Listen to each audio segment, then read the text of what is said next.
kicks off on a skyscraper rooftop dead of night. High stakes. Stardust, our top-tier heroine, corners the bad guy, telling him it's game over. The guy, Egotistic. Instead of fighting, he claps back with praise, hyping up her performance, saying it's exactly what he expected from his #1 rival. Stardust isn't having it, though. She shuts him down, calling him a piece of trash. Egotistic backs up to the ledge, casual as you like. He muses on how she's always crashed his parties. But sadly, the show ends tonight. She's leveled up too much. He can't toy with her anymore. Stardust is confused, but Egotistic drops the bombshell. This is their final curtain call. Then flashing a wicked smile, he leans back and lets gravity take the wheel. Stardust lunges desperation written all over her face. She refuses to let him go, which makes our main guy wonder, why the obsession? Rewind the tape. Let's jump back a few years. Before he was Egotistic, he was bummed out because this new world looked exactly like Seoul. Meet Kim Dane. 22 years young. Suddenly, boom, an explosion rocks the streets. A B-rank villain gets absolutely wrecked by a squad of heroes. Kim realizes this isn't his soul. Here, capes and superpowered villains are just another Tuesday. He got isekai'd straight into the superhero comic Stardust, named after the main heroine herself. And his choice, become the villain strictly for her sake. His earpiece buzzes. Someone asking for a status report. Kim chills, saying he just warped in and suggests they take a breather. Here's the kicker, he's an S-rank villain. His partner can't wrap their head around how chill he is about hunting down other bad guys. Kim reminds Han that's the partner to trust the process. It's all part of the master plan. Using his meta-knowledge of the original plot, he knows these small fry villains turn into major threats, and he's not about to let those scumbags traumatize his absolute favorite character, Stardust, a second time. So he's spawn camping them while they're weak. Han signals the target is stationary. It's go time. Kim grabs his gear, thankful he rolled the perfect stats to pull off this heist. First skill, teleportation. Second, telekinesis. He locks onto the A-rank villain with terrifying precision. Looking like a boss, he bids farewell and permanently uninstalls the guy from reality. On the table, blueprints for a mall. This creep was plotting a massive terror attack. The target was Rhino, a future S-rank heavy hitter in the story's second act. A total psycho in a rhino mask who was destined to crush hundreds of innocent lives. Han interrupts neighbors called the cops and the Hero Association. Because of the noise, he's got 5 minutes to vanish. Kim appreciates the heads up, even if Han weirdly demands he pick up a melon on the way home.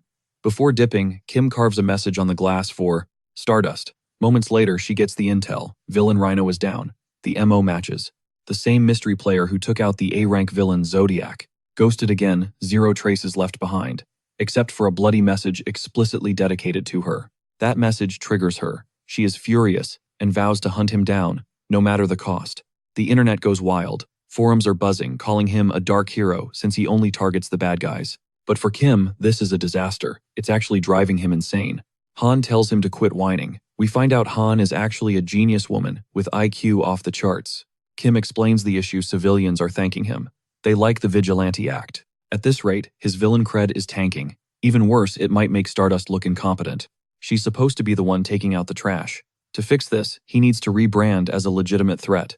In the public eye, he tells Han to prep for Phase 2. She asks for the schedule. It's time for the official debut of Egotistic. They raid the armory grabbing guns and dynamite like they're shopping for groceries. Cut to a crowded skyscraper. Egotistic hijacks every public screen. He introduces himself with flair, admitting he's the one who deleted those previous villains. But tonight, he points to the massive structure behind him. Panic sets in as viewers realize they're locked in. Nobody can change the channel. While one hostage clocked that they were trapped in Tower 127, Egotistic flipped the script, flashing the feed of Building 61. His message was clear. Both skyscrapers are sitting on a massive pile of C4. Panic instantly swept through the hostages like wildfire. But even as the adrenaline kicked in and they scrambled for the exits, the elevators were dead, and every terrified expression was being live-streamed by dozens of cameras trained right on them. Egotistic officially kicks off the game, taunting Soul's protector to come stop him. But here's the twist. Stardust was already closing in. Egotistic immediately starts checking his fit, making sure his villain drip is absolutely flawless. The guy is literally shaking not from fear, but because he's finally about to meet his ultimate bias in the flesh. Stardust sticks the superhero landing crashing into the scene. Her aura alone leaves Kim totally starstruck. This A-rank heroine hits way different in real life than in the comics.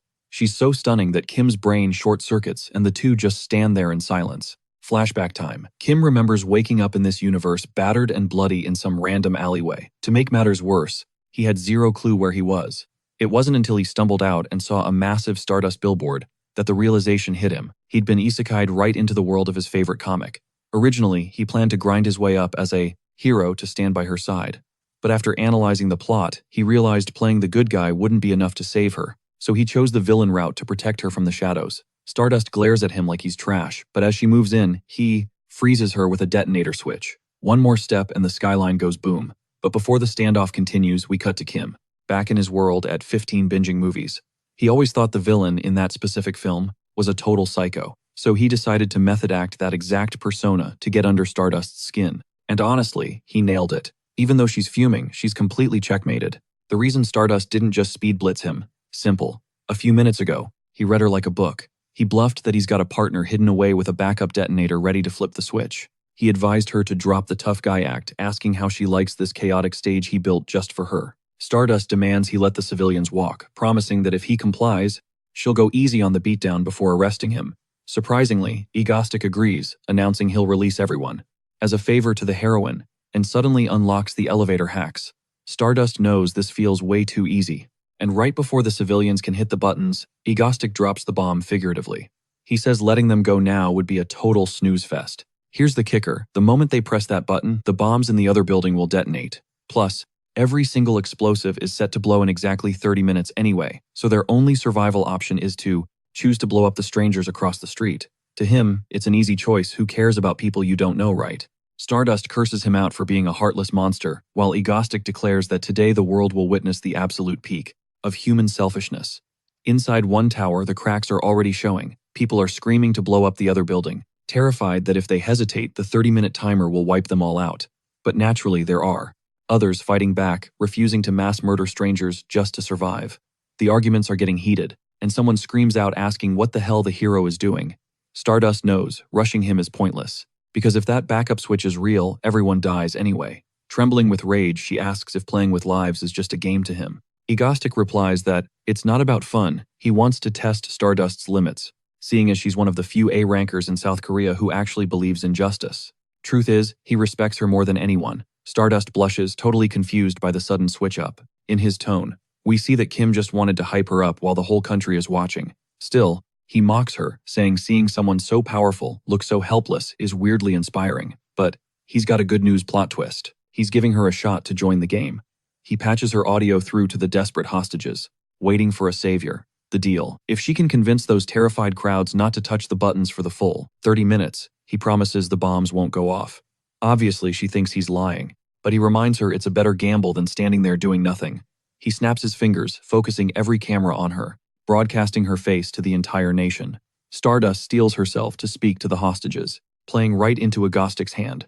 He cements himself as the ultimate villain, setting the stage for Stardust to shine brighter than ever. Ella steps up to the mic, delivering a tearjerker of a speech, begging the crowd not to give in to the darkness.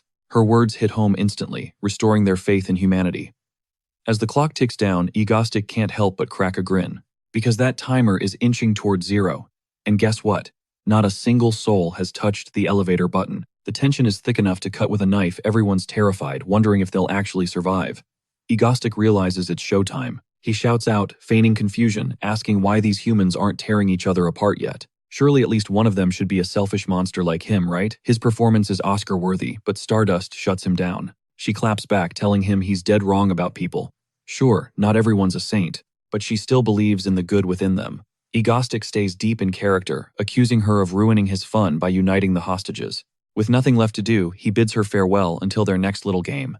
But Stardust isn't letting him walk away that easily. She lunges at him, catching him off guard. Her expression is blazing with way more righteous fury than he expected. He barely manages to teleport away before her fist connects. The crowd goes wild, cheering for their savior, Stardust. She just stares at her hand, frustrated. Meanwhile, Kim warps back to his hideout and collapses. His body is wrecked. The nasty downside of his teleportation powers: he takes damage equal to the distance traveled. He figures he's going to be bedridden for at least a couple of days. Han is right there to nag him again, telling him to ditch that fedora because it makes him look like a total loser villain. Kim begs for a glass of water, feeling like he's knocking on death's door. She storms off in a huff, telling him to crawl over and get it himself.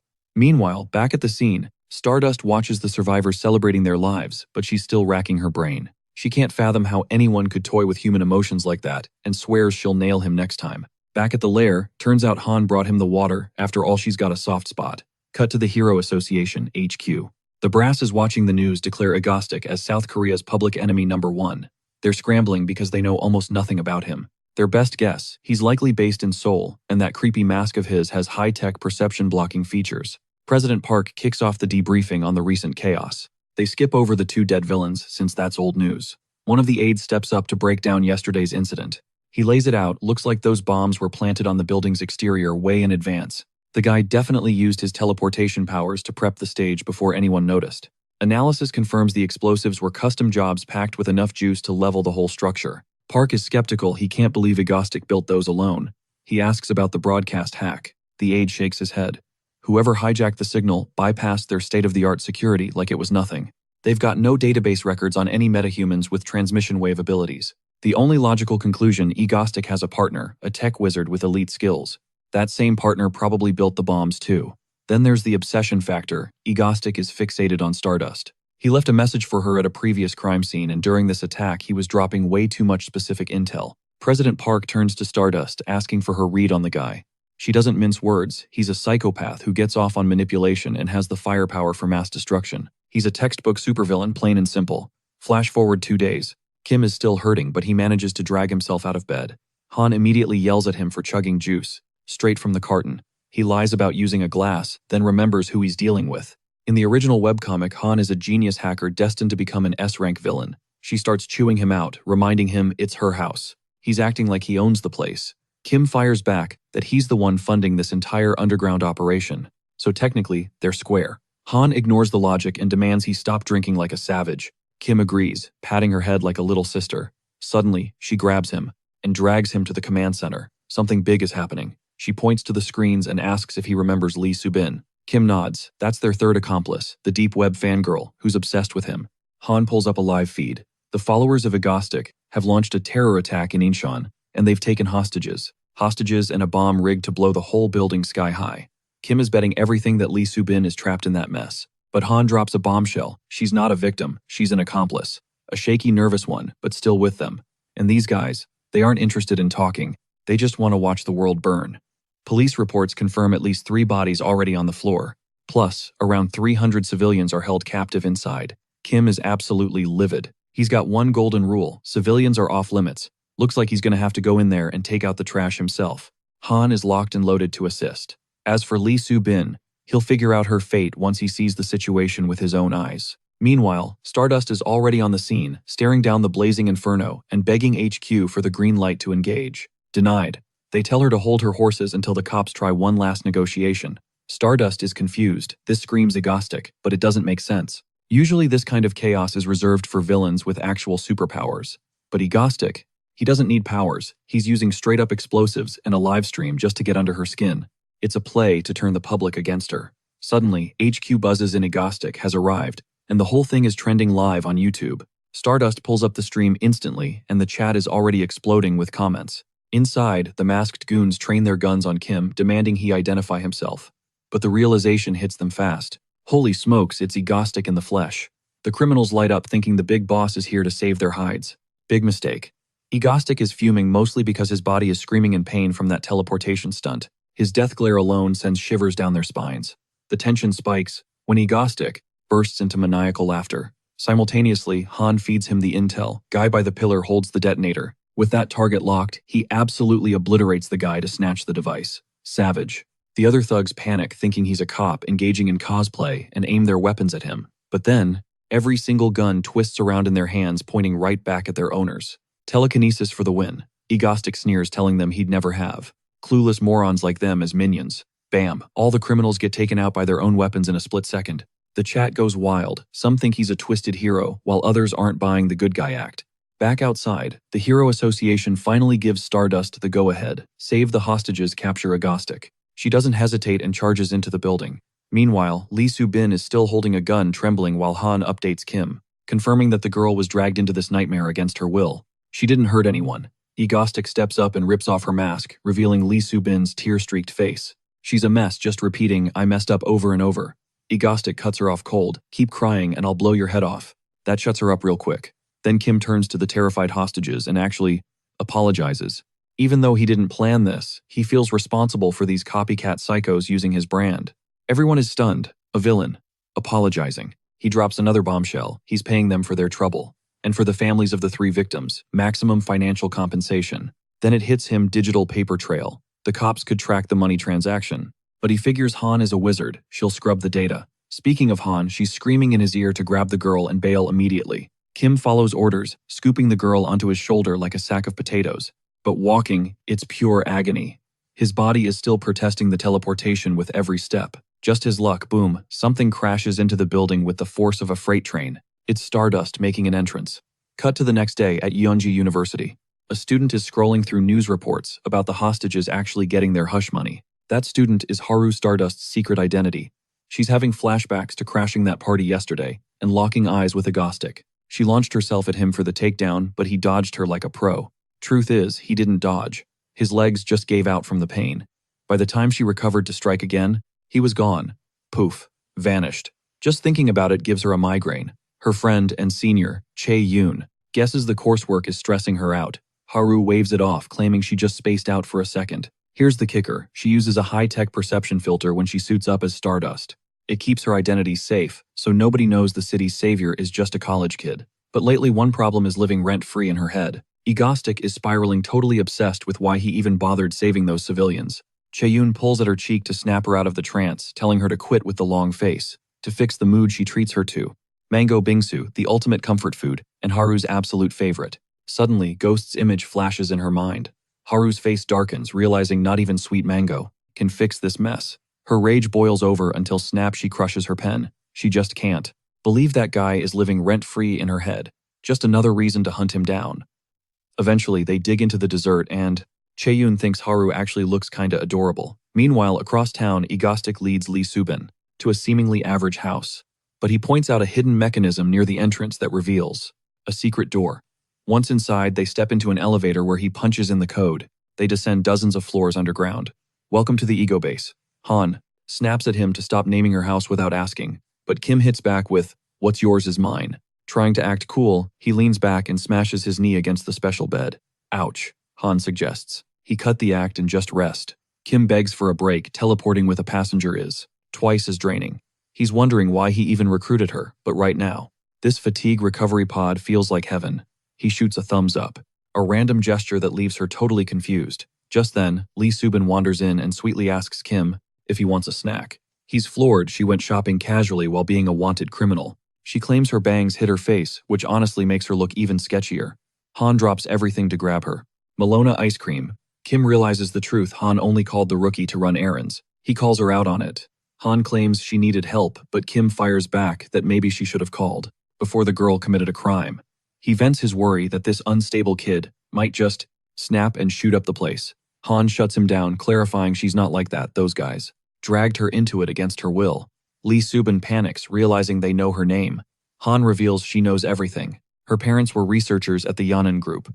Personal intel that terrifies Subin. Han explains she saw her web posts and doxed her easily because her security blocker was full of holes. She also knows about the vendetta, since Subin posted threats against Yeonjun for what they did to her parents. Ironically, Han is also hunting Yeonjun leaders to settle some personal scores. She won't stop until they're crushed, and she asks if Subin wants in. Kim is stunned. Lee Subin is a Yeonjun victim just like Han. He managed to convince Han by promising revenge, but his real motive was stopping Subin from becoming a future S-rank villain. As for Lee Subin herself, he doesn't remember her from the original canon, meaning she was a total background character, proving she's harmless. Suddenly, the two girls start sobbing in each other's arms, bonding over their shared trauma. Kim didn't see that coming. Han's tough exterior completely melted. Still, it's not a bad sight. He decides to drift off and give them some space. Downtown in a restaurant, a woman is sobbing because some creep is forcing her to stay. The guy scolds her for ruining his appetite, acting like his creepy crush is harmless. A cop steps in, responding to an assault report to drag him to the station. But the guy tells them to beat it, since he's in the middle of a meal. The cop grabs his shoulder to arrest him, but suddenly the guy emits a red glow. In the blink of an eye, the officer is standing on the roof of a skyscraper. Up there, the aggressor kicks him off the ledge, warning the police to think twice before messing with him. Meet Jackal, an A-rank villain with teleportation powers. Cut to another scene showing Han's fate in the original storyline. By this point, she was commanding. dragons, and fighting head-to-head against Stardust. Back then, she was known as the White Witch, wielding S-rank power. Back in the present, Han is chewing Kim out for drinking all the orange juice, her favorite. By the way, she's currently 16 years old. Lee Subin interrupts to confess she drank it all and promises to buy more. Mystery solved. Han didn't even drop a scolding. Instead, she pulls Lee Subin into a tight hug, signaling she vibes with the girl because, well, trauma recognizes trauma. Kim walks in, sees the embrace, and instantly kills the mood. He throws shade, joking that Han finally quit the whole pretending to be a dude act. Han. Yeah, she did not appreciate that roast. A few minutes later, Kim's brain starts jogging. He remembers Han isn't just rocking superintelligence. She's literally a walking miracle, the only survivor of the Yanyun Group's Gay 1 project. These sickos ran twisted experiments on hundreds of innocent kids. But then one day, an anomaly triggered in one of the test subjects. Boom.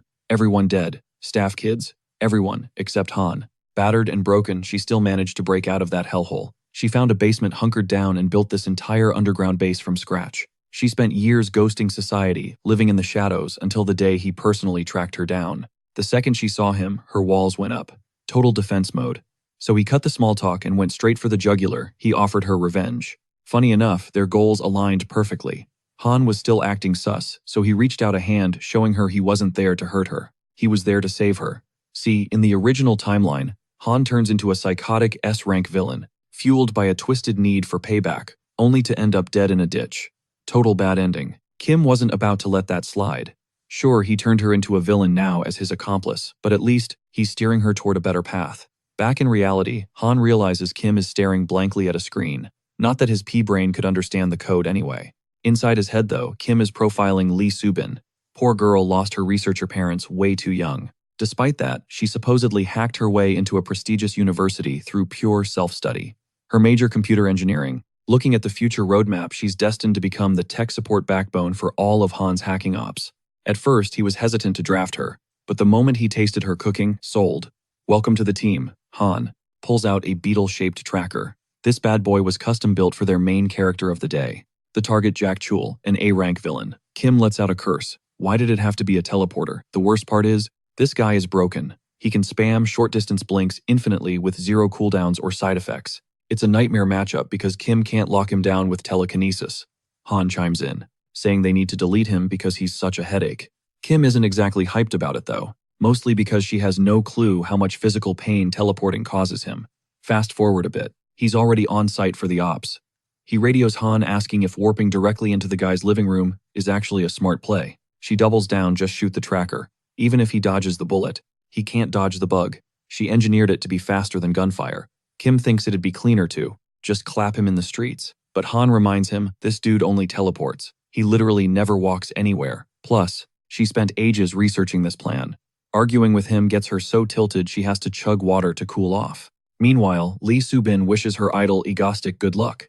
Han drops the command, execute. He warps in, catching Jack fresh out of the shower. Kim instantly unloads his dual pistols. One with standard rounds, one with the tracker. Jack barely manages to blink away, but luck is on their side. The tracker sticks. The girls immediately get to work triangulating his signal. He moved 500 meters east. Egotistic follows the ping, materializing right in the middle of a massive crowd. Yeah, this wasn't in the brochure. People instantly whip out phones to livestream him. Meanwhile, at Yanji University, Haru is stuck in class when the association drops a priority call capture, Egotistic. They send the cords and tell her to hustle. The news hits her so hard, she almost loses it. She has to force herself to breathe because her reaction was drawing way too many eyes. Blushing with embarrassment, she grabs her bag and sprints for the roof, launching herself into the sky to intercept. Back on the ground, Han is guiding Egotistic, confirming the bullet definitely tagged Jack Chul. The traffic light flips to red.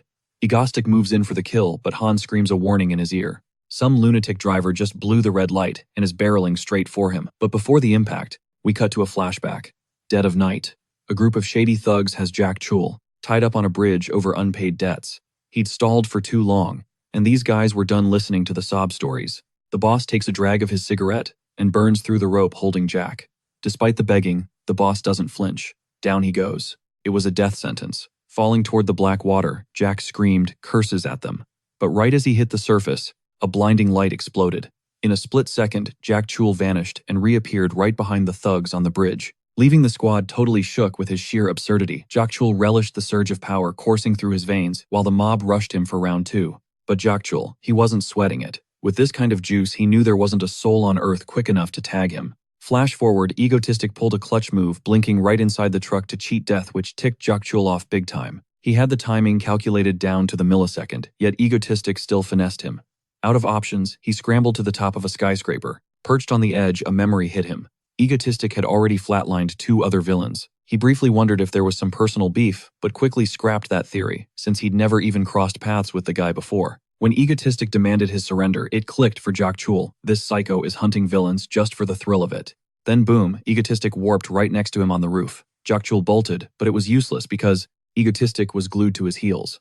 In a panic, Jakchul snatched up a woman and yeeted her off the ledge as a distraction, but Egotistic swooped in, catching her with such smooth riz that she instantly caught feelings. Meanwhile, a bullet impact drained Jakchul's stamina, causing him to faceplant onto the pavement, totally defenseless. Egotistic finally caught up, ready to read him, his rights or lack thereof. Jakchul was baffled. Isn't this guy supposed to be a villain too? Egotistic didn't deny the label, but clarified he wasn't absolute trash, like the guy on the floor. He turned to the crowd, exposing this dude as garbage, who embezzled billions in assets and deleted 4 innocent people. When he asked the public how to handle such a monster, they didn't hesitate to scream for his execution, which really triggered. Jakchul claiming their bloodlust made them no better than him, but Egotistic knew the lore. If left alive, Jakchul evolves into an S-rank villain who wipes out hundreds of people.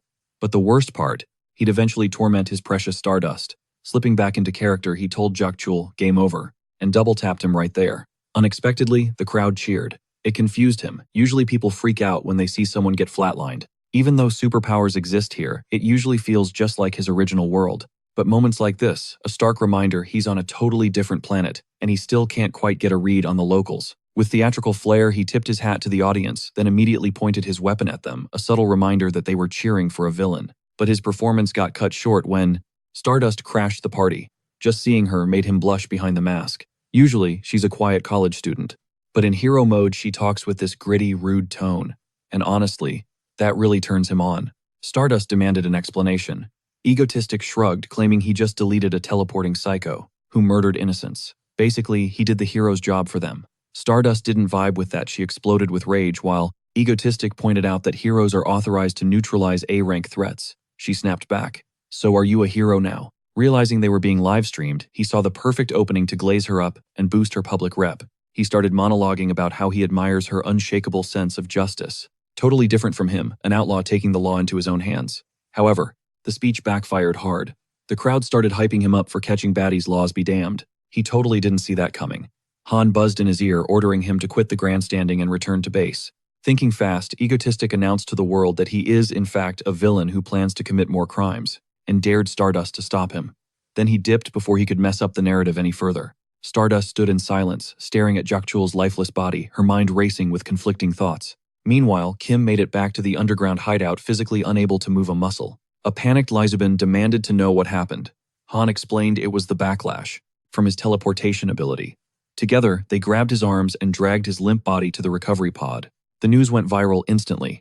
The internet was simping hard for Egotistic, leaving Stardust in the dust. She saw it all. Perched on a rooftop, she started questioning everything about her life. A dark memory surfaced the day her parents were smoked for resisting a robbery, and the shooter told her to blame those idiots she called parents. Even with a gun barrel in her face, she didn't show an ounce of fear. Just pure, unadulterated rage. That look left the gunman speechless. He told her to count her lucky stars and walked away without hurting her, claiming she was interesting. But Haru was furious at her own helplessness back then. If she had the power she has now, she wouldn't hesitate to delete that scumbag from existence. Right in the middle of her breakdown, a lightning bolt literally nuked her from the heavens, but instead of frying her, it triggered a total metamorphosis, gifting her golden locks and her signature god-tier powers. Meanwhile, back at the Egotistic HQ, Kim was groaning in bed when Han realized the boss was finally awake. Hype levels rising, he shoved a screen in Kim's face, insisting he listen to the latest buzz while he eats, because the news cycle has been compiling a highlight reel of his actions so far. First off, he absolutely hated 2 A-rank villains. Then he pulled a massive save for hostages in a building hijacked by criminals. And get this, he even cut checks for the victims. He also flatlined that teleporting A-rank baddie, the one heroes claimed was basically impossible to catch.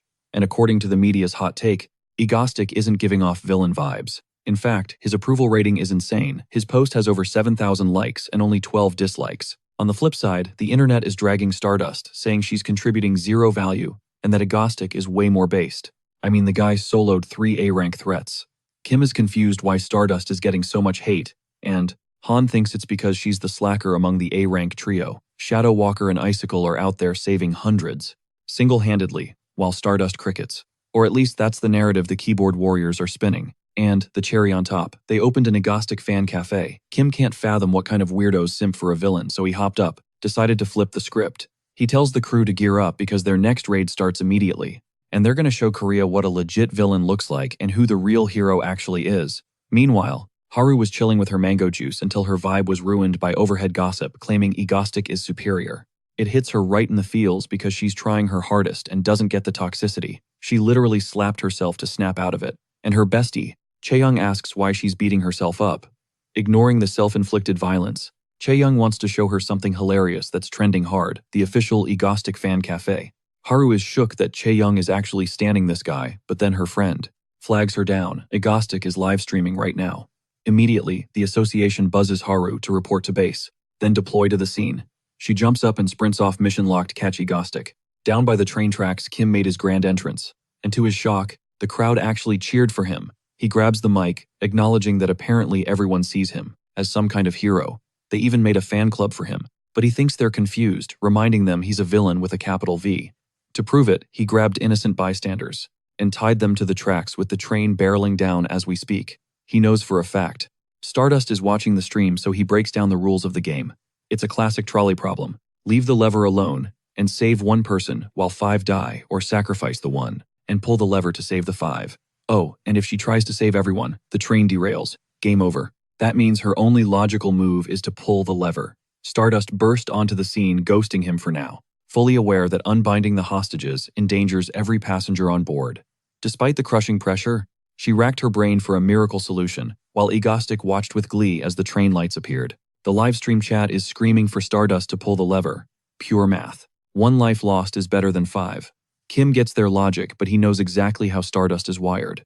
Lee Soo-bin panicked seeing Stardust sprinting head-on at the train, but Egotistic told her to keep driving, assuring her the heroine won't attack. He yelled at the camera that Stardust is insane, she's going to get splattered. Still, she planted her feet on the tracks to tank the train, physically betting she could stop it and save everyone. The protagonist noticed the train was actually speeding up, so he ordered Lee Soo-bin to hit the brakes, but she had passed out from sheer terror. This just went totally off script, and now Stardust is in mortal danger. A few minutes ago, as the train approached Egotistic, predicted she'd choose the stop the train with brute force option, so everything was going to plan. He recalls how annoying it was setting up the hostages on the tracks, and doing it in broad daylight meant a million things could have gone wrong. But he was proud of the setup, reasoning that in the original canon, Stardust levels up by beating villains, but the trauma wears her down. Since he killed those villains, she lost her XP. So he designed this controlled training session to help her grind. It was all a calculated setup to power level her stats. He played it up for the cameras, bluffing that she'd be absolute toast if she went straight for the train. But deep down, that was exactly the endgame he had in mind.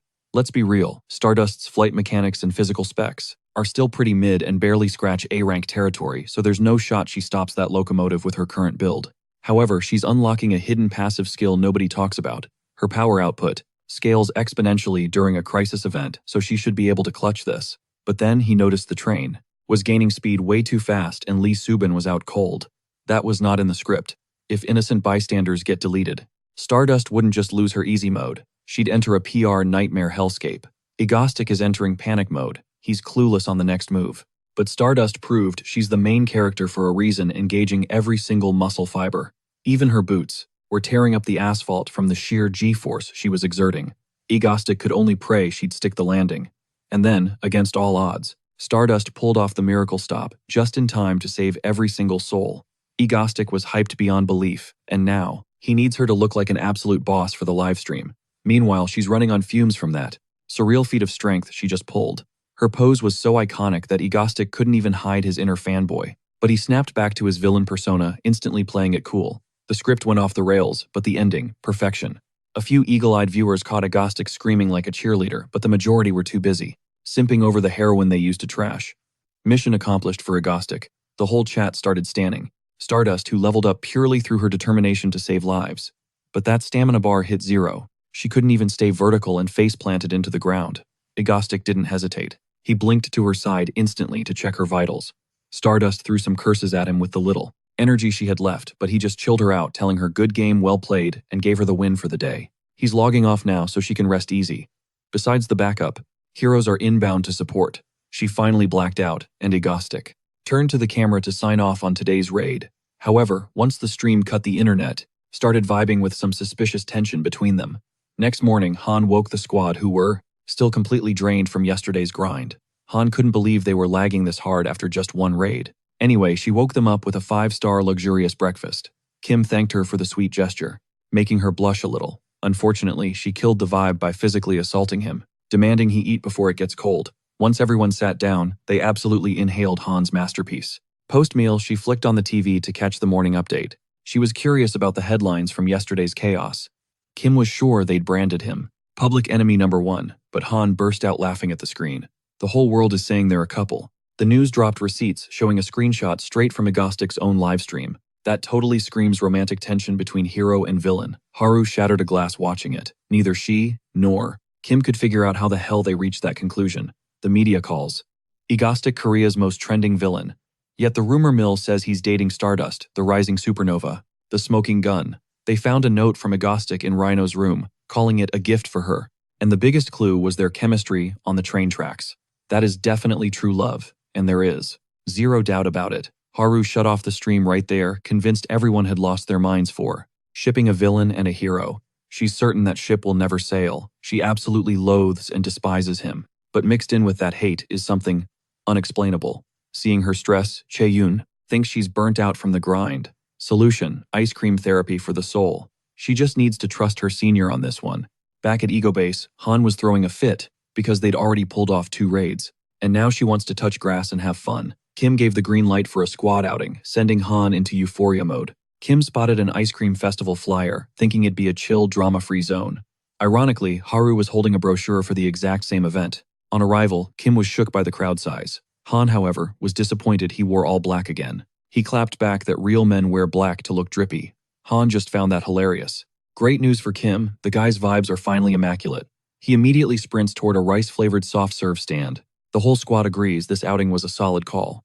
But here's the twist. Lee Subin is the only one rocking a high-tech recognition jamming filter. She kind of has to, considering her face got plastered everywhere after Egotistic saved her from that skyscraper heist. Kim tastes the ice cream and it's absolute fire, so he scoops some up to feed Lee Subin. She instantly starts panicking. I mean, that's basically an indirect kiss with her idol Egotistic. She tries it pure heaven. Suddenly, Han bolts in the other direction. She spotted some mango ice cream. She hits the stall and orders immediately. The vendor gushes, saying she's just as adorable as her parents, obviously referring to Lee Subin and Kim. Kim just rolls with it, but Han roasts him, saying he looks old enough to be a dad. Kim fires back with a counterattack, blaming the confusion on her pint-sized, childlike height. A few minutes later, the vendor hands over a cone and 2 cups of ice cream. Han actually ordered for the whole crew. Kim is the illustrious leader of the Mango Club after all. Hearing this, the vendor cracks a creepy grin and reveals he's a massive Egotistic stan. He even DIY'd his own fanboy shirt. Han thinks the drip is flawless. They grab a bench to chill, and Kim spots a dart-throwing challenge nearby. He flexes to the girls, claiming he used to be a sniper with these things. Time to show off some insane skills. Han just prays he isn't planning to cheat using his telekinesis. Kim looks a little too guilty at that comment. The stall lady announces the jackpot hit 10 bullseyes, and you win a massive 10-story ice cream tower. Han is eyeing the teddy bear instead. The lady clarifies that first-place winners get to pick whatever prize they want. Kim promises Han that bear is as good as hers. Internally, he's 100% planning to use telekinesis so he doesn't miss a single shot. But right then, a girl walks up asking for the price. Kim freezes. He instantly recognizes her. It's Chae-yoon, Haru's superior officer, and she's trying to win that 10-story ice cream for her friend. Kim is paralyzed with panic. Han's confused by the lag until she looks over and realizes standing right next to them is the legendary Stardust, and she was looking right at Kim a second ago. Flashback. Chae-yoon had been dragging Haru through the food stalls. Haru loved the snacks, so Chae-yoon dragged her to a spot that serves her absolute favorite flavor. They arrived at the shop, and Haru lit up. It was a mango ice cream specialist, but her mood tanked the second she realized the vendor was a hardcore Egotistic fanboy. She was visibly salty. Still, she admitted she's having fun. It's been ages since they just chilled and enjoyed the scenery like this. That's when Chae-yoon spotted the dart challenge booth. Haru was down to play. That brings us back to the current standoff. Haru notices the main group. She assumes Han is the niece of the guy beside her, who gives her major déjà vu. Chaeyoon snaps her out of it to take her shot. Haru nails the first bullseye without breaking a sweat. Kim starts analyzing. Stardust has super strength and flight, but that's not the scary part. Her entire body is a weapon. Right now she just buffs her strength, but eventually she'll level up and unlock a sixth sense, a hyper-developed intuition. Basically, she'll instinctively detect anything suspicious. Even now, she might realize he's egotistic. If that happens, it's straight to prison for everyone. Suddenly, Chaeyoon cheers her friend, just hit all 10 darts perfectly. The vendor hands over the 10-story cone. The lady turns to Kim, asking if he's gonna throw or just stand there. He stammers, claiming the blonde was so good he got distracted. But he's ready to lock in now. Sweating bullets, he assures Han he's about to display some masterclass technique. No telekinesis, though too risky. He grabs all the darts to throw them at the exact same time, just hoping to escape fast. Miraculously, he hits every single bullseye. Everyone is stunned, and Chaeyoon is shocked someone else is on Haru's level. The vendor brings the teddy bear, but Kim's crew is already dipping to avoid getting caught. Chaeyoon tells Haru to grab the bear so they can chase the owners down and return it. But Haru gets distracted and bumps her massive ice cream into the roof, sending it toppling toward Kim. Kim pulls a matrix move to stay clean and avoid any interaction with them. Mortified, Chaeyoon asks for his number so she can at least pay for laundry. Kim waves it off, he just wants to leave. He tried to lay low and dodge the spotlight, but just his luck, the girls were already vibing with Stardust. He was about to signal them when, boom, something massive crashed the festival, turning the party into total bedlam. Enter Drillo Coco, a nasty A-rank villain hunting Stardust. Kim didn't hesitate, snatching up his crew instantly. Something was off. This dude wasn't supposed to show his ugly mug, yet the original timeline was officially broken. While Haru whisked Chaeyoon to safety, a terrifying realization hit Kim like a truck. There was zero chance Stardust could make it to the association for her identity protection filter in time. The real kicker, she's the type to dive headfirst into danger right now. If she fights barefaced like she did in the original canon, it triggers the root of despair. Kim wasn't about to let that tragedy replay, no matter the cost. So he made a move. He warped the girls straight to Ego Base, suited up in record time, and barked orders at Han to fire up the livestream. He completely ignored her concern, no time for feelings. Back at the chaos, Dryla Coco was raging, screaming for Stardust to show herself. Suddenly, Egotistic's voice boomed over the speakers, introducing himself as South Korea's public enemy #1. He audaciously asked Dryla Coco, who gave him permission to crash his turf. The crowd went wild, totally hyped by his arrival. They didn't buy his bad guy act for a second. To them, he's practically a hero, especially when he trash-talked the monster, guaranteeing its defeat. But hold up, let's rewind 3 years. Inside the Hero Association conference room, they were briefed on the anti-recognition filter. Its high-tech stuff passed through the device, and a digital veil masks your identity, making your face a blur for a set period. But there's a catch if you show your real face to someone you know. The filter glitches out. And obviously, if a hero drops their mask to the public, it's not just a career ender, it's a life destroyer. That's the golden rule every hero must obey. Back in the present, Haru did the math. It was way too late to hit up HQ for the filter, but she didn't sign up for the hero life to run away. Exactly as Egotistic predicted, she chose to fight identity be damned. On her way, she noticed the crowd buzzing with excitement over the arrival of Korea's swaggiest villain. Which brings us back to Egotistic's grand entrance. He knew the canon lore Stardust originally revealed her face here, and her life became a living hell. Maintaining a normal life is crucial for a hero. Dryla Coco clocked him immediately. It was that same guy who's always flirting with Stardust. The monster leaped up the building, convincing the crowd he was fighting for the heroine's heart. Reaching the top, the beast snapped its massive jaws to swallow Egotistic whole, but he blinked away with a teleport. The monster kept the pressure on, but Egotistic used the warp to deliver a nasty counterstrike right to its skull. Enraged, Dryla Coco roared at him to stop jumping around like a maniac and fight fair. Egotistic just shrugged. He had to remind the beast that, well, he is a villain. The audience still wasn't buying his evil persona. He realized he needed a solid narrative to justify why he was there. Otherwise, the misunderstanding would just get worse. So he loudly asked the monster why it attacked. Dryla Coco growled that he was after Stardust, but since Egotistic seemed interested in her too, they were now rivals. Egotistic was confused by that logic, but the crowd ate it up. Now they were 100% convinced the two were fighting over a girl. Dryla Coco's rage spiked when he remembered Egotistic's earlier threat about invading his turf. Egotistic tried to backpedal, but it was way too late to de-escalate. The beast began charging massive energy in its maw. Egotistic recognized the move instantly, the extreme splash. The monster unleashed a devastating energy beam to roast him alive. Luck was on his side. He warped out of the way just in time, knowing full well a direct hit would have been game over. Next, he unlocked the heavy gear on his shoulder, revealing an arsenal of floating guns. With a slick flick of his wrist, he unleashed a lead storm on the target. When the clips ran dry, Drillokoko emerged from the smoke angrier than ever, roaring that petty bullets couldn't scratch him. Egotistic casually swapped his face gear for a gas mask, noting that the gunfire was just bait to make him drop his guard. Mid-roar, he tossed a grenade straight down the beast's gullet, K-boom blown to bits from the inside out. Egotistic remembered that in the original canon that monster's armored hide gave Stardust hell, so obviously he came prepared with a cheat code. The Drillokoko hit the pavement. Game over. Now the livestream chat is blowing up, demanding the association give Egotistic his flowers and recognize him as a legit hero. As his weapons clattered to the ground, Egotistic's whole body started trembling, uncontrollably. He pushed his limits way too far. He wanted to stash his gear using telekinesis, but his mana tank was running on empty. Then it hit him. The camera was still rolling. He faced the lens and claimed he only smoked the monster because it rubbed him the wrong way, swearing Stardust had zero involvement in this mess. But let's be real, the viewers could tell he was just saying the first excuse that popped into his head. Suddenly, Stardust blitzed onto the scene with her supersonic speed, demanding to know if he took down the beast. Egotistic confirmed the kill, and naturally, she pressed him for a motive. He shrugged, saying the creature wouldn't shut up about him trying to flirt with the mighty Stardust, and that really ticked him off. Then his voice dropped an octave. He warned her to never even think about stepping out, with her face revealed again. The second she does, her life turns into a living nightmare. Mic drop moment. He cut the live stream and instantly vanished using his signature teleportation, leaving Stardust standing there with a million questions. Meanwhile, back at Ego Base, the toll of spamming teleportation finally caught up to him. His body was wrecked, and he blacked out cold, forcing the girls to rush in and save him. Back at the scene, Stardust spotted a fragment of Egotistic's shattered mask. She couldn't shake the feeling, how did he read her mind? She's desperate to crack his secret identity. The next day, she scrolled through the forums. The internet was buzzing and everyone was simping for Egotistic. Reading the comments was exhausting. Even worse, the guy's fan club numbers were skyrocketing. It felt like the whole world was Team Egotistic except her.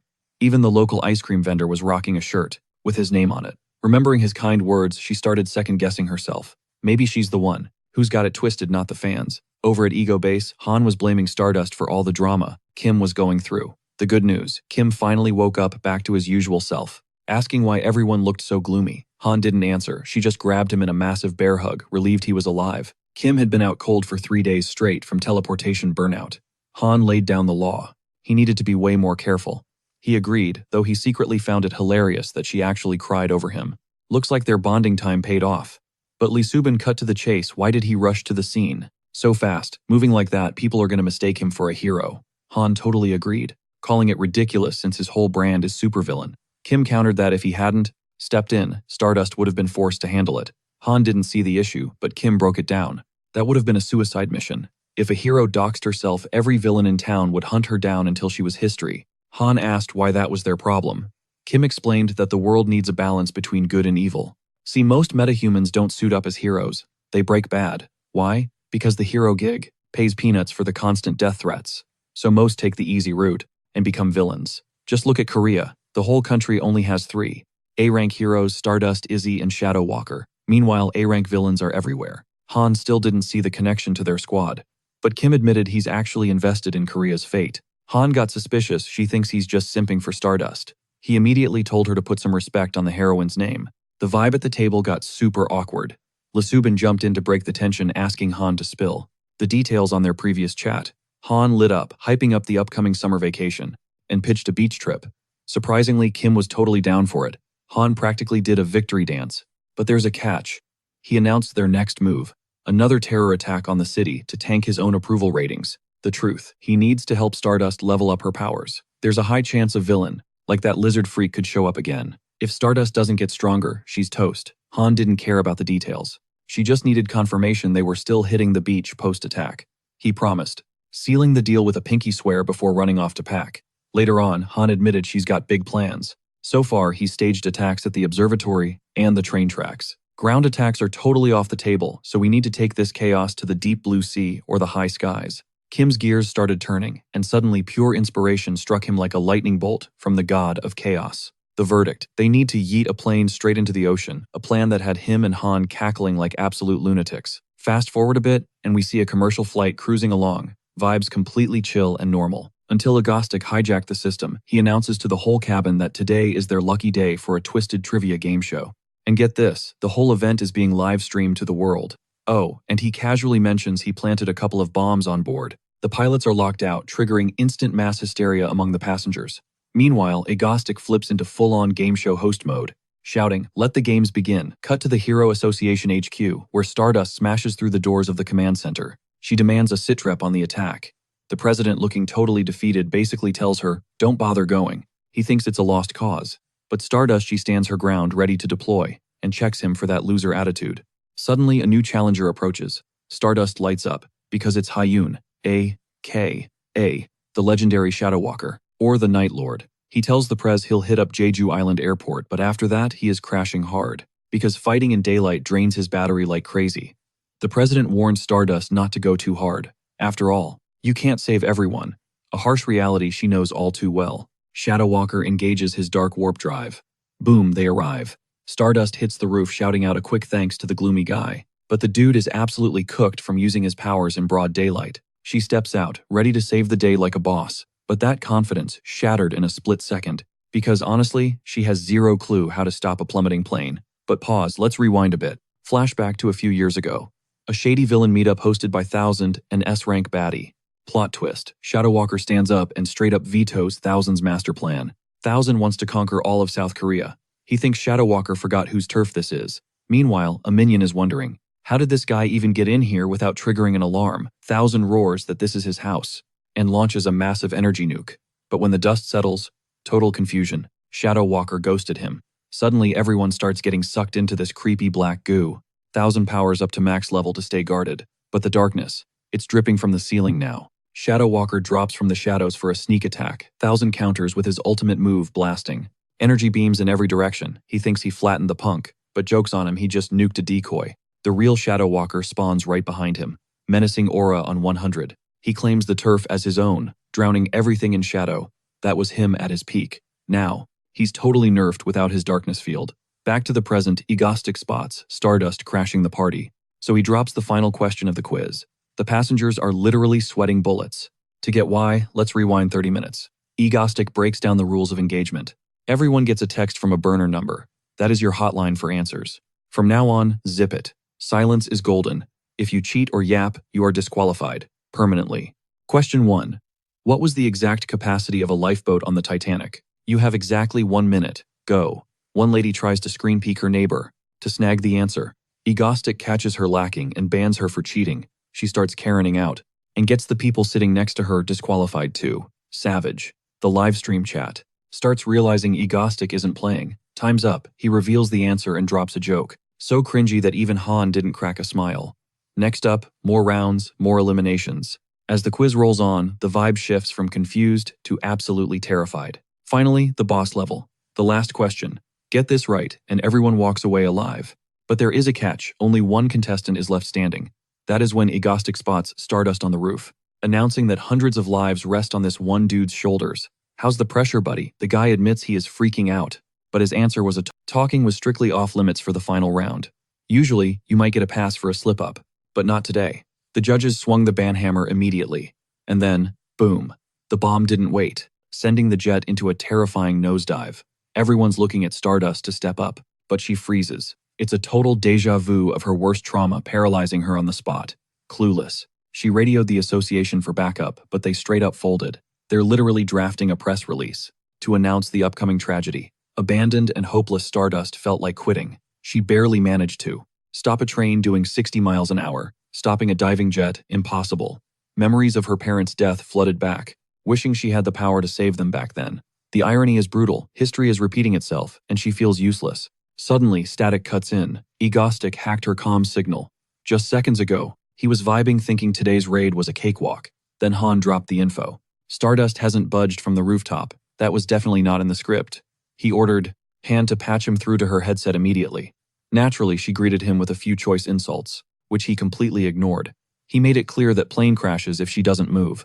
Stardust clapped back, reminding him this was his mess. Yet he expects her to catch it. It's suicide. She'd get shredded the second she touches, a jet falling at 600 miles an hour. She figured this was his twisted way of killing her indirectly, but Egotistic cut through the noise. Grit your teeth and save them. He knows she can do it. That's just who she is. Stardust is confused.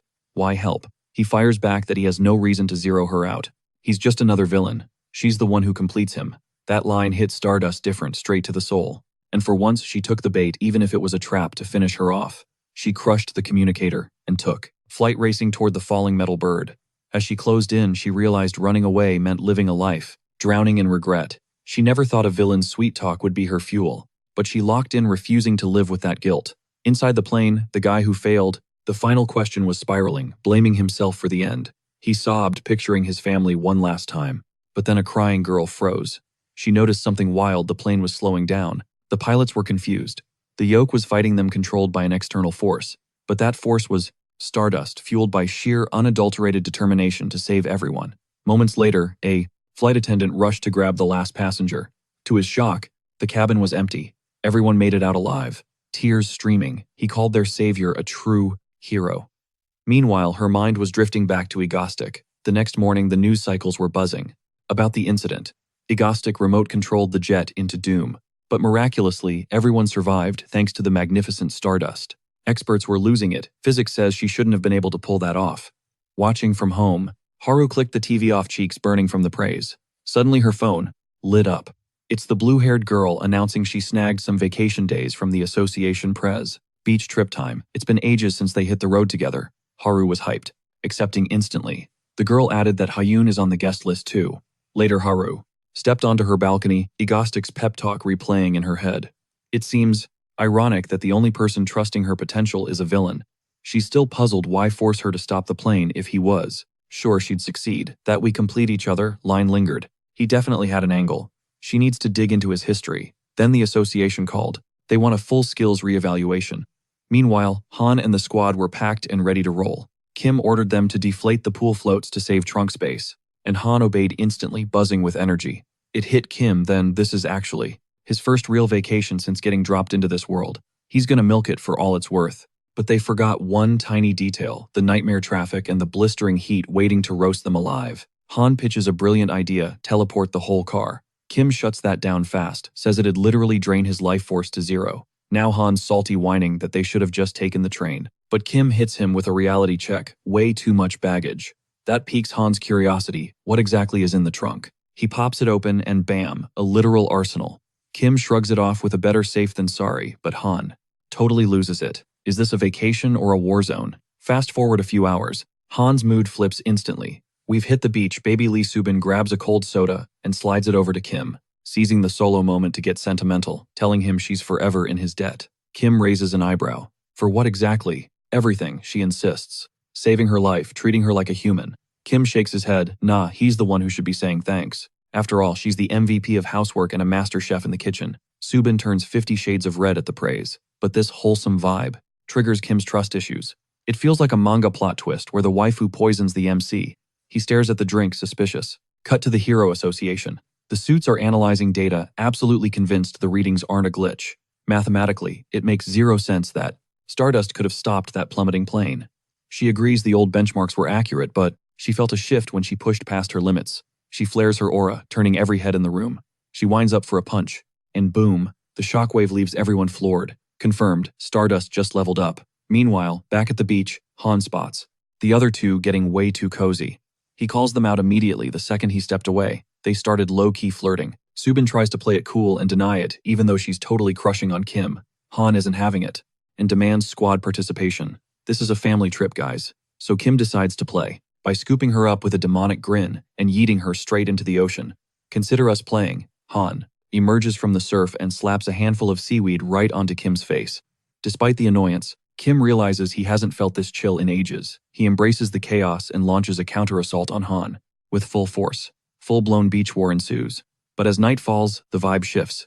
A crew of shady criminals is gearing up for a major heist at the Marriott Hotel. Inside, Kim finds out Han cheaped out and only booked one single room for the trio, claiming it's for budget efficiency. Before they hit the elevator, Han drops the bomb. The bed is massive, so they're all crashing together. It's the only option. Lee Subin chimes in, mentioning it's been forever since they had a slumber party.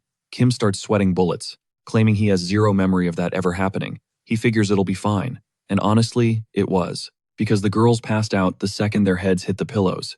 But while they snooze, Kim hears a noise. Suddenly, the door gets kicked in. He instantly drops the intruders, turning their own guns against them with telekinesis. Who are these pests? He steps into the hallway and sees thugs rounding up civilians. Now he's pissed. Of all the times to attack, they pick his vacation. It's suspicious they'd try a night raid. Knowing the Night Lord owns the dark, then the realization hits him. The Night Lord is still out cold from teleporting Stardust earlier. Great. No other choice. He barks orders at Hanwake. Subin barricade the room. He's heading to the parking lot. At his car, he spots more goons swarming the building. Lucky for them, he packed his anti-recognition mask, and he's about to make them pay for ruining his PTO. Back in the hotel room, he tosses gear to the girls. Break time's over, it's go time. Down in the main lobby. Meet Spain, an A-rank villain, and the mastermind here. He's live-streaming a threat to the Hero Association. Wire the cash or the hostages get deleted. Just as he's reading out the bank routing number, he gets cut off. The room freezes. It's Kim declaring this little clown show is officially canceled. With a casual flick of his wrist, every single gun in the room levitates, turns on the bad guys, and bam, he wipes the floor with them instantly. The move leaves him dizzy, burning through way too much mana, but he has to blink teleport immediately to dodge a lethal kick from Spain. The villain is fast. He pulls a piece and lands a point-blank shot right in Kim's gut. Suddenly, Egotistic bursts into maniacal laughter. One bullet. That's the best you got. He's putting on an Oscar-worthy performance, but internally, he's freaking out. He's in serious trouble. One flinch and he bleeds out. Spade's survival instincts are screaming at him to get the hell out of Dodge. Total bummer, considering he planned this blitz attack specifically because the Night Lord was MIA. That telekinesis is a dead giveaway. It's Egotistic. Spade figures he's just another villain on this guy's hit list. Egotistic clocks the tension in the air. Feeling uncharacteristically merciful today, he decides to throw the guy a bone and let him scatter. Spade demands to know what his deal is, but Egotistic gaslights him, claiming he only stepped in because these clowns ruined his vacation. He suggests Spade beat it before things get ugly. Internally, though, he is begging for him to leave because he is barely holding on to consciousness. Spade realizes this is a golden ticket since he can always recharge later, so he doesn't think twice. He bolts toward the exit at Mach speed. Right at that second boom, Stardust's fist comes out of nowhere, accidentally steamrolling him with god-tier force. Radiating pure authority, she commands the criminals to drop their weapons, only to freeze when she realizes the trash has already been taken out. A-rank heroine Icicle pulls up to the scene, equally shook that there are 0 enemies left standing. Kim is totally love-struck by her visuals, but Stardust snaps him out of his trance, demanding to know who the hell he is, and if he's the one who soloed these goons. Kim's racing mind focuses on one thing: stall until he gathers energy, sufficient for 2 teleports. The silver lining: they have no clue he is Egotistic. He flips the script, introducing himself as a clandestine S-rank hero operating from the shadows of South Korea. They definitely didn't see that coming, but Stardust isn't buying it. She's been in the hero game way too long, and never heard a whisper about him. Kim claps back that anonymity is literally the point of being secret, proceeding to rattle off their specific ranks, dropping a flex that he's been active way longer than any of them. His partners are totally lost on what his angle is, while Kim boldly demands the heroes show some respect to their senior. Stardust is still throwing major shade, and he feels the skepticism.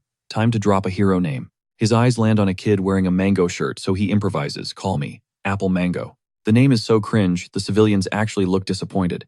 Icicle gets a ping from the association and confesses she has confirmation that no such hero exists, demanding he drop the act and reveal his true identity. Feigning outrage, Kim yells that he even knows the association president's real government name, which is Park Man-chun, but he changed it to Park Jun-ho because the original sounded too countryside. That intel actually makes the heroes hesitate. Meanwhile, Kim thinks it's wild he's using lore from the original story like this. Icicle immediately confirms the association verified the facts, but he is still a total nobody to them.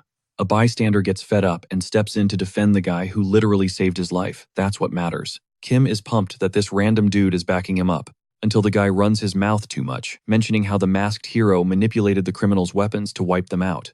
A power set suspiciously similar to the infamous Egotistic. Internally, Kim screams at the guy to please just shut up, but the damage is done. The heroes are on high alert. Kim is cursing up a storm in his head, because he just needs a tiny bit more time to recharge. But the girls are already gearing up to capture him and unmask him. It comes down to the wire, only 3 seconds until Kim gets his juice back. Problem is, he is completely boxed in, and Stardust lunges to grab him.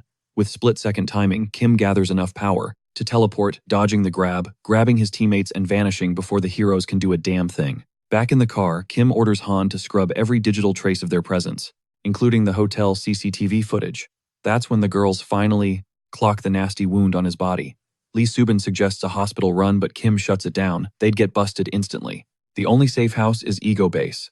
Lee Subin tells Han to start first aid immediately. While she floors it to the base, Han is spiraling into a panic seeing Kim in such bad shape, so Lee Subin has to snap her out of it. It works despite Han being terrified out of her mind. And with that handled, Lee Subin pushes the car to its limit. Meanwhile, the cops swarm the hotel to assist the victims while Icicle is fuming, because these were supposed to be a chill vacay, but looks like no days off is this villain's toxic trait. The Lord of Night dips out to catch some Z's, leaving Han feeling super guilty. She's like, my bad, since this whole trip was supposed to be his R&R. Stardust cuts her off. No apologies needed. She admits she would have pulled up anyway just to see if Egotistic was behind the chaos. Cut to the highway. Some random driver is yawning his head off until bam, a car screams past him like a bat out of hell. Dude thinks they've lost their minds. We're talking speeds over 120 miles per hour. Total maniacs. And guess who? It's the main squad. Egotistic's ride is looking absolutely wrecked, barely holding it together. Stardust makes a mental note, watch every move. Then smash cut to a flashback of Kim. Back in his past life staring at the finale of the original web novel, completely speechless. The ending was absolute trash. Major letdown. He literally rage quit reality and went to sleep feeling salty. Back to now. The girls managed to stuff him into the recovery pod just in time, but Han is a total wreck. She's terrified of losing him, spiraling so hard she won't even touch food. Lee Subin steps in like, girl, eat something. After all, Kim is gonna wake up any second. Han wipes the tears, grabs a spoon, and right as she takes a bite, Kim's eyes snap open. He immediately roasts her for casually snacking, while her bestie is fighting for his life. The audacity. Seeing him awake is a huge relief, but then Han flips the script and gets furious at him for scaring her half to death. Meanwhile, the media is spiraling. They're asking the real questions. Is Egotistic even a villain? 0 casualties on his record. 0. Stardust connects the dots. Even that crazy airplane hijacking incident, nobody got a scratch. He even called her mid-crisis to hype her up, almost like he knew she had the skills to save everyone, and that her powers would level up. She tries to brush it off as a fluke, but there's no denying it, she did get stronger. Here's the kicker. Every villain Egotistic took out was a ticking time bomb, waiting to cause a massive disaster. We're talking world-ending threats. Also, the guy at the hotel was definitely Egotistic. He's for sure not a hero in the traditional sense, but calling him a villain feels wrong too. Stardust gets a gut feeling he's directing some massive twisted play. She vows that next time they meet, the mask comes off. Meanwhile, Han is scrolling through the forums. The internet is blowing up. What's Egotistic's endgame? Plus, how did he know the association president's real legal name? And let's not forget, he introduced himself as a secret S-class hero, operating from the shadows. The hot take, he turned villain after some beef with the association. That theory is trending hard. Lee Subin tells Han to log off, figuring Kim isn't in the mood to hear fan theories about his own reputation. But Han ignores the vibe check and asks Kim with zero chill, you planning on launching another attack? Looking like a zombie, Kim actually looking a bit terrified of her. Caves instantly. He agrees to a 3-month hiatus. Let the heat die down. But resting for him means headhunting season. He needs to expand the squad. Top priority. The only healer in the original storyline. A girl who's destined to become a game-breaking villain capable of shattering the world's power balance. Securing her loyalty is non-negotiable. Flash forward 3 months. The association pings Stardust. Villain alert. Her first reaction, is it Egotistic? Nope. It's some rando named Loch Barham. Talk about a buzzkill. She still jets to the scene, but her mind is elsewhere. Where has Egotistic been hiding for 90 days? Cut to Kim's crib.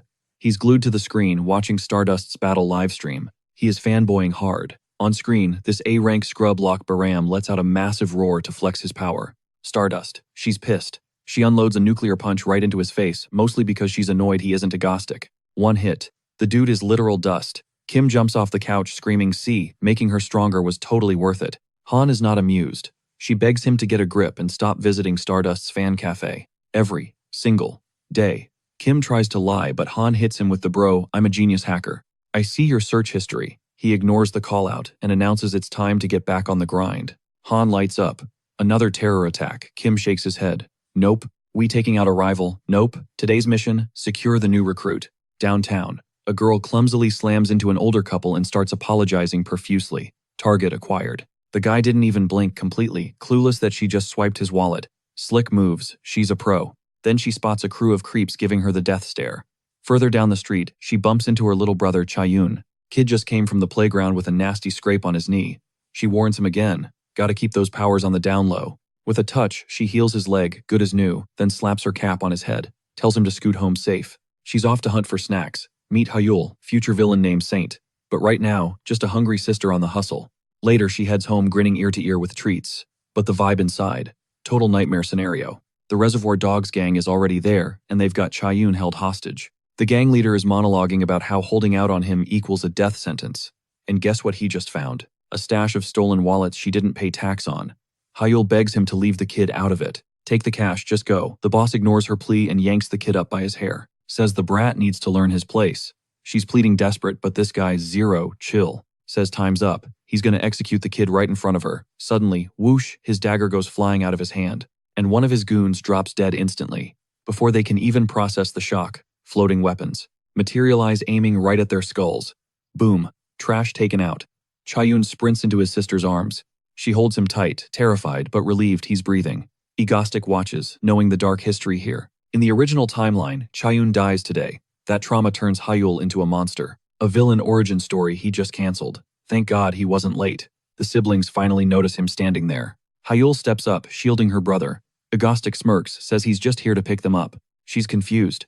He's a notorious villain, but he claims this is a rescue mission. Cops are rolling in, we gotta move. She stands her ground, refusing to go with a criminal, but Chaeyoon bolts straight toward Egotistic. Hayul freaks, thinking he's running straight into the wolf's mouth. But the kid's starstruck. He's a Mango Club member, a total fanboy. Egotistic is actually shook. Cut to the ego base. Egotistic introduces the fresh recruits to the squad. Hayul's still eyeing everyone sideways. Han, she's looking a little salty. Turns out the new healer is a total knockout. Han is not loving the competition one bit. Kim offers to grab some mango juice and Chaeyoon lights up. Han realizes Hayul's vibe feels familiar. It's exactly how she acted when she first met Kim. Maximum distrust. She glares at him, scolds him for chugging straight from the bottle. Kim clarifies, relax, this one's mine. Yours is chilling in the fridge. Lee Subin hands Chaeyoon a slice of mango and the kid chomps it down with a fork while his sister watches like a hawk. Chaeyoon's happy, but Kim gets serious. Tells the girls to bounce. He needs a private word with the newbies. Han pouts, clearly annoyed, but Kim makes her and Lee Subin head to the main house. Alone now, Kim drops the bomb. He knows she wasted that orphanage director to escape. Hayul freezes. That's deep intel nobody should have. Kim adds he knows the guy was abusing them. That's why he tracked them down. They ask the million-dollar question, what do you want? I want you to live a good life. Not in this basement, obviously. He points to a warp gate. Says they're moving to a mansion. Real bed, school, normal kid stuff. Hayul's suspicious. Why help us strangers? Kim mentions his own little sister. Same age as Hayul. Says he's doing it for his own peace of mind. Then Chaeyoon interrupts. Says he's binge-watched all Kim's fight videos. Kim's horrified. You're too young for that content. Anyway, he convinces them to crash there for a while. Promises it'll be a blast. We're not that bad. Chaeyoon is sold instantly. Kim leads them through the base to the portal and steps through first. Hayul hesitates, major trust issues flaring, but her brother marches in fearless. She has to follow. Other side, pure luxury. They stepped right into a massive, gorgeous mansion. Kim spreads his arms, welcome home. And the best part, Chaeyoon looks. He calls dibs on the entire third floor. The siblings, they score 2 suite rooms down on the second level. And tuition fees, forget about him. He's absolutely loaded, so school costs are literally zero issue. If she's hesitating, he drops a chill suggestion. Crash here for a few days, vibe check the place, and decide later. Total freedom to bail whenever she wants. That hits Hayul hard as she flashbacks to her brother, barely clinging to life before. But now he's actually glowing. Seeing that smile seals the deal she's in for the trial run. Kim waves off her thanks like it's nothing, but inside, he is throwing a massive party, because he just successfully drafted a healer to the squad. Still, there's this nagging feeling, like he completely forgot something important. Meanwhile, Stardust is doom-scrolling online reading wild theories about Egotistic's sudden ghosting act. After being gone for so long, her cheeks flush a subtle pink as she wonders where that guy actually went. Cut to a different scene. A bunch of scientists are hyping up their latest creation. The head researcher drops the timeline. They wrap the project. The second, Dr. Songgu gets out ready to unveil the completed behemoth. And when that beast drops, the whole world bows to the Yanyun group. Unstoppable. The thought has them cackling like full-blown psychopaths. Back at base, Hayul is prepping mushrooms in the kitchen. Lee Subin steps in, telling her to take a break and let her handle the grind. But Hayul insists this actually helps her relax. Subin appreciates the assist, leaving Hayul to her thoughts. Hayul remembers the terrifying moment Egotistic captured Subin during an attack. Fast forward 4 months. Since that nightmare, and Subin is living her best life here, completely contradicting the dark, tragic rumors swirling around her fate. But the biggest plot twist, learning Egotistic's true identity. Right now, he is roasting Han for napping in the dark basement when they finally have a crib with decent lighting. Hyul realizes if Kim ever gets wrecked in a fight, her healing powers have his back. A couple of days later, Kim clocks that it's time to prep for the Yeonan group's black catastrophe. Suddenly, Han barges into his room demanding they launch an attack on society as soon as possible because she is dying of boredom. Kim vibes with the idea and tells her to rally the troops. Once the squad is assembled, the tension in the room spikes. Hyul breaks the silence, asking the real question. Why do they even do these attacks? Kim is about to drop some deep philosophical monologue, but Han snaps at him to cut the fluff. So Kim keeps it real. We are villains. Hyul looks super uncomfortable with that label, until Han clarifies the golden rule: 0 innocent victims during raids. It's all about engineering moral dilemmas that fit Egotistic's brand. Plus, they gotta involve Stardust, who Han absolutely despises, but the chaos has to somehow benefit the hero. Kim gives props to Han for the recap, then pivots to his master plan for this run. He calls this operation, "The Soul Bridge is Down." Here's the scoop: a massive monster is set to spawn right there this winter, marching straight north to flatten the Korean peninsula. But if they stage an attack and drop that bridge first, they trigger a mega splash that wipes out the beast, since water is its kryptonite. It's basically killing 2 birds with 1 stone. Stage a villain attack and take down the actual monster. Han struggles to wrap her head around where the heck he gets this intel. Kim just smirks, trade secret of a pro. Han actually admits the plan is fire, especially since they don't have to deal with that wretched Stardust this time. Kim tells her to quit trashing the hero, then asks if she knows what he has in surplus. Han guesses time, but Kim corrects her: it's money. Cold, hard cash. Cut to the bridge. He's live streaming to the masses, announcing the return of Korea's most stylish villain. He assumes the chat already knows what's about to go down, revealing the Soul Bridge is rigged with explosives. Drivers slam on their brakes the second they realize they're driving on a bomb. And Egotistic, flashing a disturbing grin, triggers small charges. Bam, not enough to drop the bridge, just enough to scare them. He announces that today's players are the viewers watching the live stream right now. And the rules are dead simple. Click the link on screen and submit your bank account number. He's wiring 100,000 won to everyone who signs up. But here's the catch. If the clock hits 7 p.m. and there are more than 500,000 people who took the bait, he blows that bridge into a million pieces, taking everyone on it down with him. It's the ultimate social experiment: take the 100,000 won, or keep the bridge standing and save those lives. The game starts now. By the way, he totally DM'd Stardust to stay home and chill, no need for her to crash the party. He figured she'd be vibing, probably relieved this crazy villain was finally leaving her alone for a minute. But nope, she pulls up at the scene at Mach speed, and seeing her arrive that early, it shook him so bad he nearly fumbled the detonator. Stardust just stood there watching him with an eerie patience Egotistic had never seen before. The tension was suffocating. Her glare intensified, practically screaming, "Get lost," without saying a single word, which totally threw him off. He hadn't felt pressure this heavy anywhere else in the city. Cut to an office scene. Someone shows their boss the breaking news.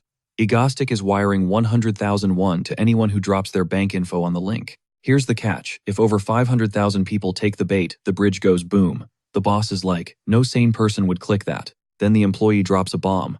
"I just got the cash." The boss starts chewing him out for being reckless, and the guy's apologizing profusely until the plot twist hits. The boss admits, "Yeah, I took the free money too." Jump cut to a mom getting a call from her son asking for her bank details as soon as possible. Minutes later, she's shocked he sent her allowance money. Yup, exactly 100,000 won, straight from the villain's wallet. Back on the bridge, Egotistic is shivering, but it's not just the freezing wind. It's Stardust's laser focus. Her stare is freezing him to the bone. He's trying to figure out why she's so intense. Maybe she has some trauma tied to this bridge. He never expected her to be this furious. Honestly, he's starting to feel kind of guilty. Then he remembers that sound of rushing wind isn't weather. It's a black catastrophe skill, something she's not ready to handle yet. In the original canon, this was the dark turn. The first major disaster that signaled the story was shifting from standard hero tropes to something much grittier.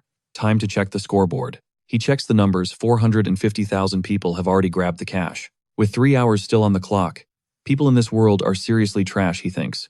Looks like he's gonna win without lifting a finger. He flips the stream back on, acting all shocked that people actually took the bribe. In case you forgot, he taunts, "There are real human beings standing on this bridge right now." He decides to showcase a potential victim of their collective greed.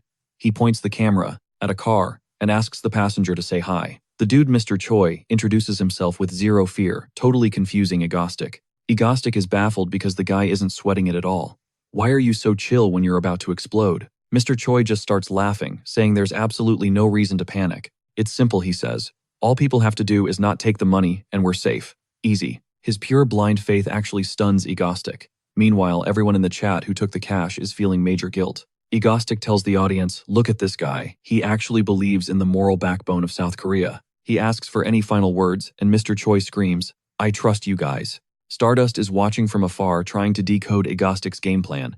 He moves to the next car, praying for a normal breakdown this time. But when he taps the glass, he gets hit with fangirl screams. The kids inside are losing their minds seeing the coolest villain in real life. Totally not the vibe he was going for. After an awkward minute, he tries to bail, but a little girl stops him to ask for an autograph. Egotistic is so confused, he actually signs it. The chat goes wild. Suddenly, he's the nice guy. Then the girl drops a bombshell. She thanks him because her dad claimed the 100,000 won too. It's the most surreal moment ever. Night falls and it's showtime. He commands all cameras on him. Dramatic pause. Time to reveal the fate of the Seoul Bridge. He flashes the final count. 1,250,000 people took the bait. A number that destroys. The 500,000 limit. The kids in the car stop smiling. This just got real. Egotistic looks into the lens. You greedy, selfish people. Enjoy your final fireworks display. Boom. The charges detonate. Stardust freezes. She didn't think he'd actually pull the trigger. Egotistic signs off, ending the stream as the bridge erupts in flames behind him. The chat instantly turns on the people who took the cash. Meanwhile, Egotistic is exhausted from levitating so long. He hangs back, watching Stardust launch herself into the fire to save the day. Egotistic pushed his speed to the absolute limit to catch that plummeting car, but the math wasn't mathing. He was too far out to grab it physically. He had zero choice but to boost her with his telekinesis. Both of them strained every muscle fighting gravity with everything they had. That invisible assist gave her just enough edge to snag the bumper of the sleek black sedan before it hit the water. Two cars secured zero casualties, but the stunt completely drained Egotistic's monotank, sending him crashing into the debris like a ragdoll. Running on fumes, he managed one last warp back to Ego Base. Han and Lee Subin scrambled to his side, panic written all over their faces. The damage. Catastrophic. The girls hovered over him for hours, practically begging the universe to let him open his eyes. Even the high-tech recovery pod was struggling to keep up with his injuries. Standing in the shadows, Hyul listened to the chaos. Hearing the raw fear in their voices, it actually struck a chord in her frozen heart. Meanwhile, across the city, Stardust was chilling at her place, but her mind was stuck on replay. Egotistic. The attacks. That time, he warned her to protect her identity at all costs. And the airplane disaster, she would have choked without his voice in her ear, hyping her up to save everyone. It was weird though. He sounded so confident, like he knew for a fact she could stop a whole jet midair, like he had a walkthrough guide to her life. It's wild. He sets up the villain arc, then helps her win. Make it make sense. She had a million questions queued up for him after ghosting each other for so long. Like, are you actually the bad guy? Are you evil or just misunderstood? Who is the dude behind the mask? But when she finally saw him, she froze up. Total silence. Then during the dive, she felt the falling car brake in midair. Physics don't work like that. She glanced over and saw Egotistic straining. He was the one carrying the load. Once the civilians were safe on solid ground, she whipped around to track him down. Gone. Poof. Ghosted again. The disappointment hit hard, blurring the line between nemesis and ally for her. Is Egotistic truly the antagonist here? Just then, Seole breezed in, catching Haru, looking like her puppy just died. Why the long face? Nobody died today. Haru finally snapped out of it, greeting her friend by her real name. Hey, Seole. Seole tackled her with a massive bear hug. Of course I'm here, bestie, duty calls. They cracked open some sodas, Seole vibing with the freedom of being off the clock. Soaking in the Seoul skyline is nice, but she clocked Haru zoning out again. Still obsessing over Egotistic, Haru nodded. Seole waved it off. Chill. Even the president is low-key loving this. Thanks to our villain, crime stats are plummeting. The suits won't say it on TV, but they know. Plus, today didn't feel like he was trying to troll you. Haru took a deep breath, ready to drop a hot take. I don't think he's a villain. Meanwhile, at Ego Base, Hyul watched Han passed out on the floor. Poor girl had cried herself into a coma. Hyul gently draped a blanket over her to fight the chill. Then she stepped into the med bay. Kim was inside the tank, fighting a losing battle for his life. She hesitated. If she reveals her powers, will he use her as a battery? Will he turn into a monster? Just like everyone else did in the past. But then the memories hit. He saved them when they were nobodies. He was kind without a price tag. And now he was fading out right in front of her. Tears started streaming. I'm sorry, she sobbed. I was too scared even though you proved you were one of the good ones. She was terrified he'd become another abuser if he knew what she could do. She wiped her face, steeling herself. No more fear. She activated her healing aura, knitting his broken body back together. Job done, she turned to bolt. She paused at the door to whisper a thank you. Inside the tank, Kim smirked internally. He finally unlocked the healer route. Fully restored and feeling fresh, he thanked her back. Cut back to the heroines where Seole was connecting dots. Okay, it is sus that nobody ever dies during his rampages, she admitted. And there was that burner phone call, back on the plane. And today, he straight up assisted you with the car rescue. Haru's eyes lit up. Exactly, but Seola killed the vibe immediately. Oh god, don't tell me you believe the apple mango theory. The secret S-class hero, please. Haru instantly regretted opening her mouth. It's not about believing, it's just, the pieces fit. Seole laughed. Relax, I'm just messing with you. But seeing Haru's dead serious face, Sol A dropped the act. Okay, fine. Egotistic moves differently. His chaos is too organized, calculated. And yeah, the body count is 0. But that only applies to civilians. For now, let's just say he's a villain with standards.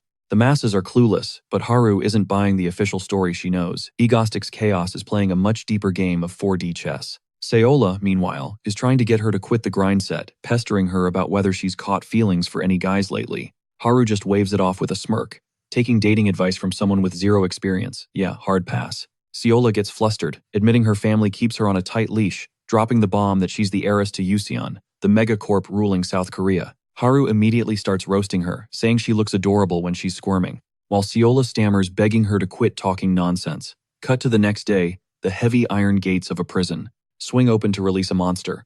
It's Seonggu, an S-rank villain, and the brain behind Yanun Group's tech. A sleek limousine is already waiting. Seonggu slides in, skipping the pleasantries. Status report, now. His lackey nervously reveals they're at 56%, promising a smooth finish by September of next year. Seonggu snaps. That timeline is garbage. He demands everything be operational before this winter ends. The subordinate freezes, shocked by the impossible deadline. Inside the luxury ride, Seonggu stares out the window. Just a little more time, and all of Korea will be crushed beneath his boot. Breaking news flashes across screens nationwide. Dr. Seonggu is free cleared of all charges regarding those unethical experiments. Reports confirm he's jumping straight back into the cockpit of Yanun Group's operations. Back at base, Kim grins at the screen. It's showtime for the main character. The sudden shift in his tone is so dark, it actually sends a shiver down Han's spine. Fast forward 3 months. Winter hits hard. Kim rushes out like a hyperactive kid to play in the snow, annoying Han, who claims she staked out the territory first. The other girls are chilling on the patio with hot coffee, when suddenly, Kim yells at Han to stop making a mess. Her response, she launches a snowball point blank into his face. Chaeyoon hypes him up to counterattack, calling him Mango Stick. Kim doesn't hesitate, he tells them to team up, warning them he's using telekinesis hacks. They scream coward, but the moment Han accepts the challenge, she realizes Chaeyoon has already surrendered. Abandoned and outgunned, Kim asks her, "You ready for this?" A split second later, she's buried under a mountain of snow while Kim and Chaeyoon die laughing. Time for a snack break. They're devouring chocolate cookies, and just as Kim asks Hyul for a refill, Han strikes back. She slams a massive snowball right into the back of his head. The impact is so loud she actually panics, terrified she might have inflicted critical damage. She rushes over asking if he's still alive. Hyul walks in with the cookies only to find Kim cracking up. He immediately starts teasing Han, mocking her for actually caring about a villain. Han turns beet red because he's right, but she hides her embarrassment by grabbing a huge chunk of ice and winding up for another throw. Kim realizes he's in danger and sprints away before she can knock him out. Narrative check. The last 3 months have been a vacation. Kim considered triggering an incident, but decided against it. Stardust is already overpowered, reaching her Year 3 strength way ahead of schedule. Hyul is glowing differently now. It looks like she's finally lowered her emotional walls. But public opinion on Egotistic absolute trash. The bridge incident was pinned entirely on him, and the internet is tearing him apart with catastrophic levels of hate. His reputation is in the gutter exactly as expected. The 1.2 million citizens who took the cash simply offloaded their guilt onto Egotistic, claiming they were victims of his manipulation. Kim. He loves it. He wanted to be the villain of the story anyway. Now it's just a waiting game for the black catastrophe.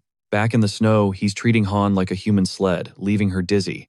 But the fun stops abruptly when Kim buries her in snow again. Soo-bin is loving the drama, while Hyul goes full mom mode, scolding them before someone breaks a bone. Despite the chaos, the vibes are immaculate.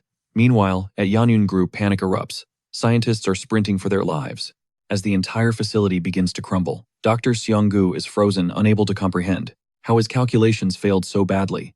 A colleague screams for him to evacuate, but the doctor refuses to budge, unwilling to abandon his life's work as the ceiling starts to crack.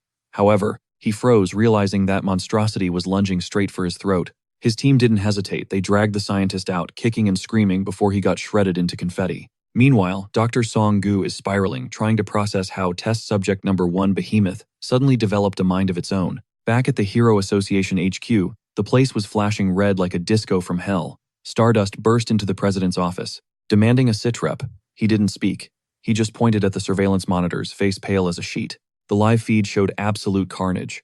Even Stardust felt a chill run down her spine. That thing wasn't just a monster. It was a nightmare. Its destructive output was off the charts. On the street, a driver barely bailed from his car. Seconds before falling, debris flattened it like a pancake. He stood there, shaking, until a bystander screamed at him, "Forget the ride, run for your life." The guy didn't need to be told twice. The black catastrophe was a walking apocalypse tearing through the city. A father shielded his son's eyes, trying to hide the horror show unfolding around them.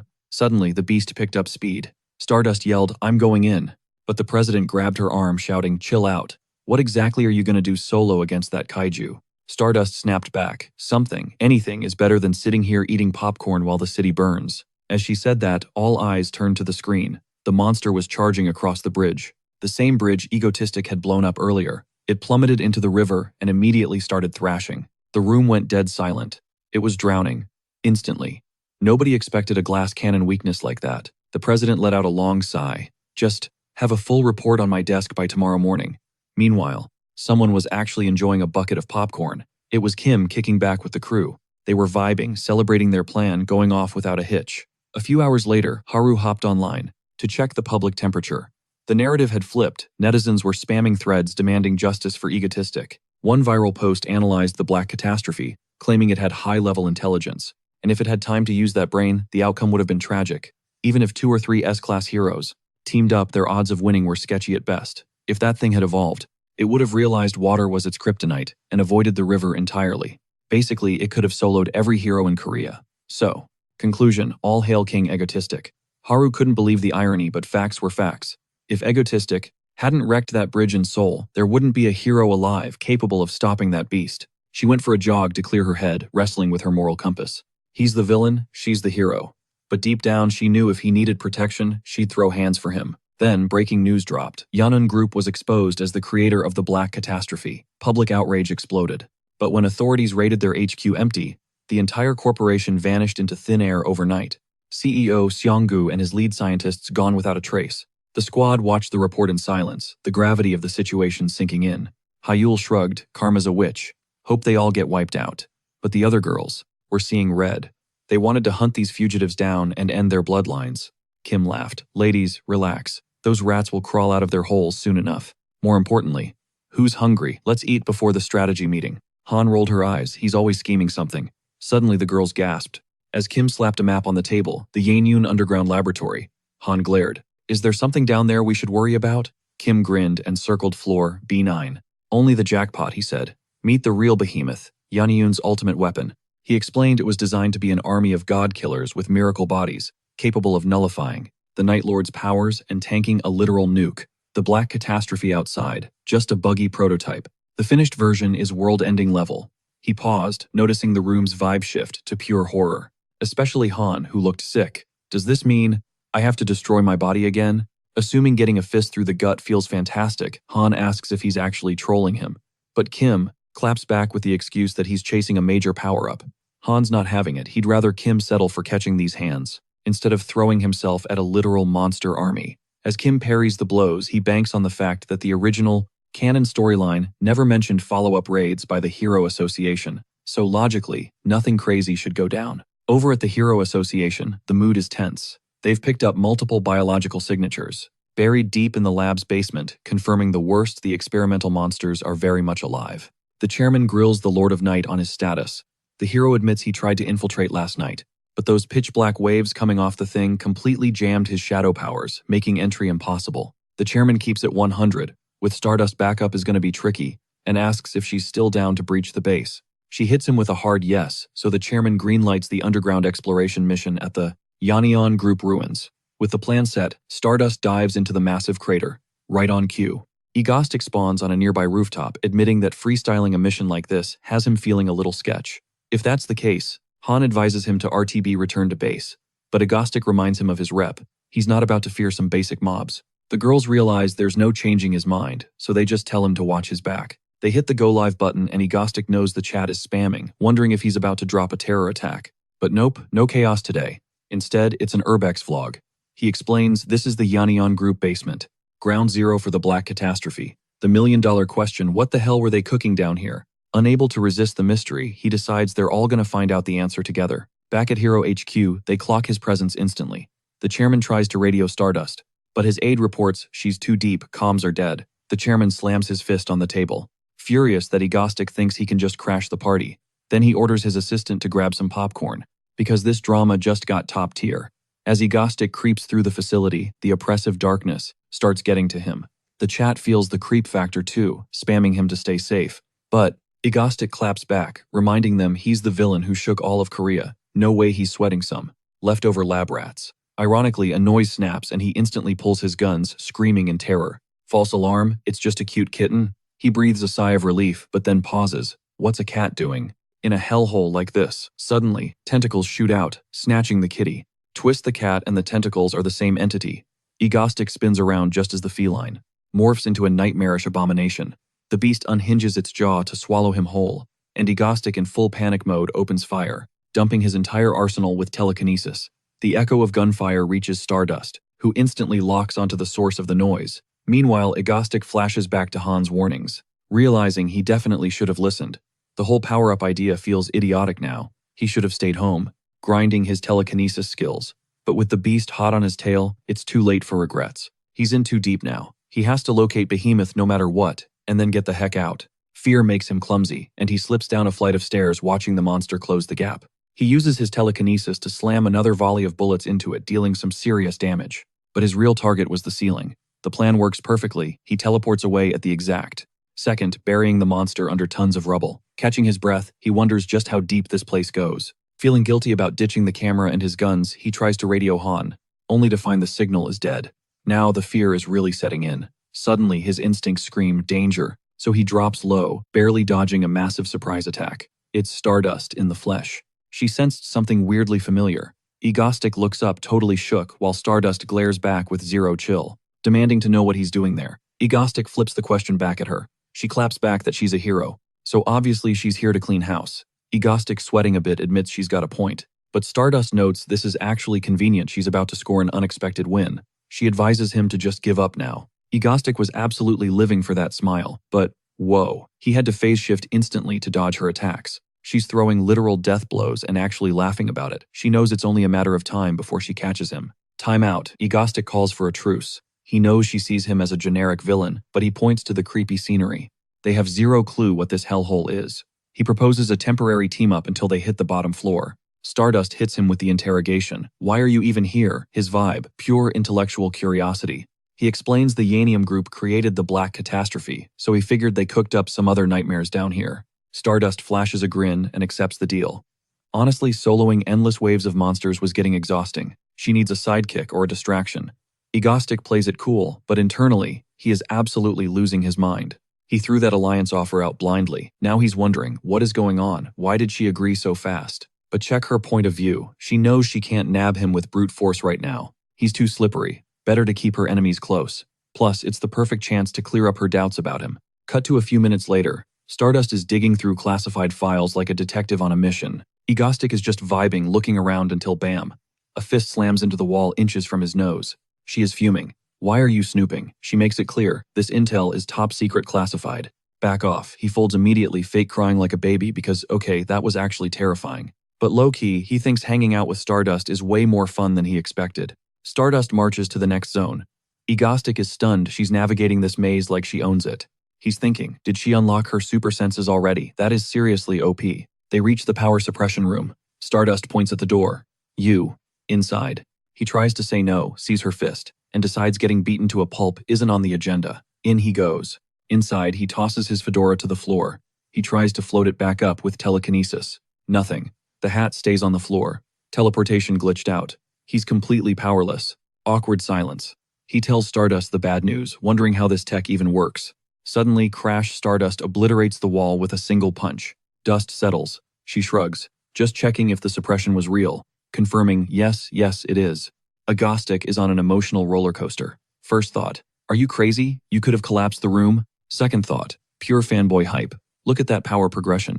She wrecked concrete with raw stats, but then alarms blare. The heavy door slams shut automatically. Locked in. Trapped. No powers. This just went from bad to nightmare mode. And it's not just a hero and a villain trapped. It's a man and a woman all alone in the... She starts pounding on the walls. Egotistic cuts in. Stop, it's useless. He points up. A digital timer.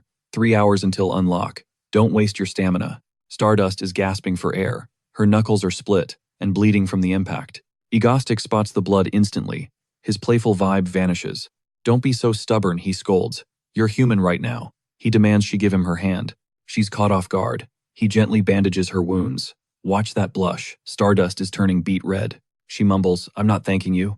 He teases her, so she punches the wall again out of pure embarrassment. Okay, he backs off.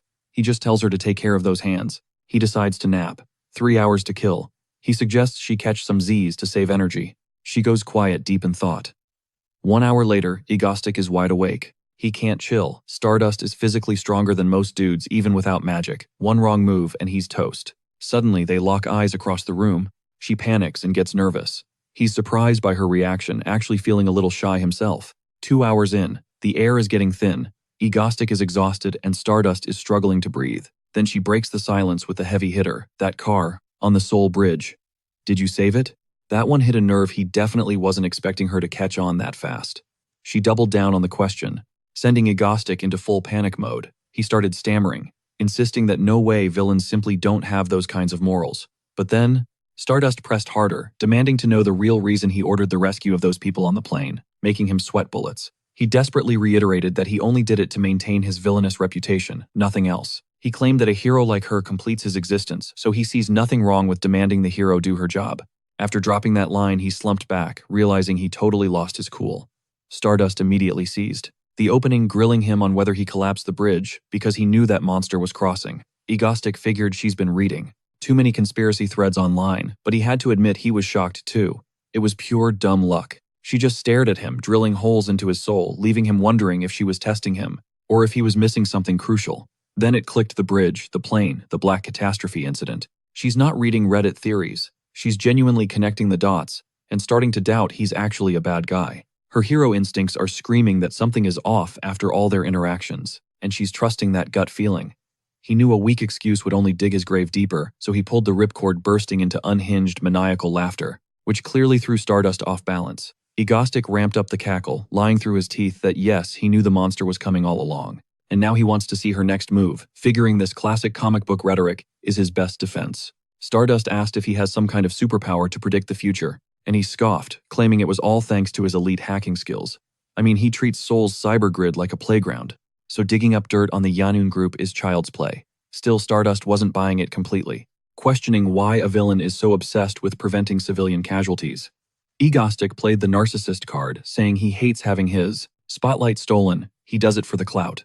If it weren't for his ego, he wouldn't care if civilians got wiped out. Stardust went dead silent, and Egotistic asked if that finally cleared up his villain status. Instead of answering, she stood up and gave him a stare so serious it could freeze hell over, holding it for several long seconds without saying a word. The silence was absolutely terrifying for Egotistic. Finally, she just ordered him to move. The lock's timer is ticking down with only 10 seconds left. And the second it hit 0, Stardust stepped up and absolutely obliterated the door with a punch so massive it made Egotistic jump. With the path clear, they pushed deeper into the facility, where Egotistic spotted a terminal flashing data on a Mantis model teleporter. The warnings were clear, because this thing can teleport and escape. Level A security is mandatory 24/7. Plus, the subject loves attacking from the rear, so they need to stay on high alert. Next, they rolled up to the containment unit for Behemoth Prototype 0. But that massive capsule was shattered from the inside. This is exactly where the black catastrophe broke out. With the cage empty, Egotistic called it a day, figuring the exploration was over since there was nothing left to see. But Stardust stopped him cold.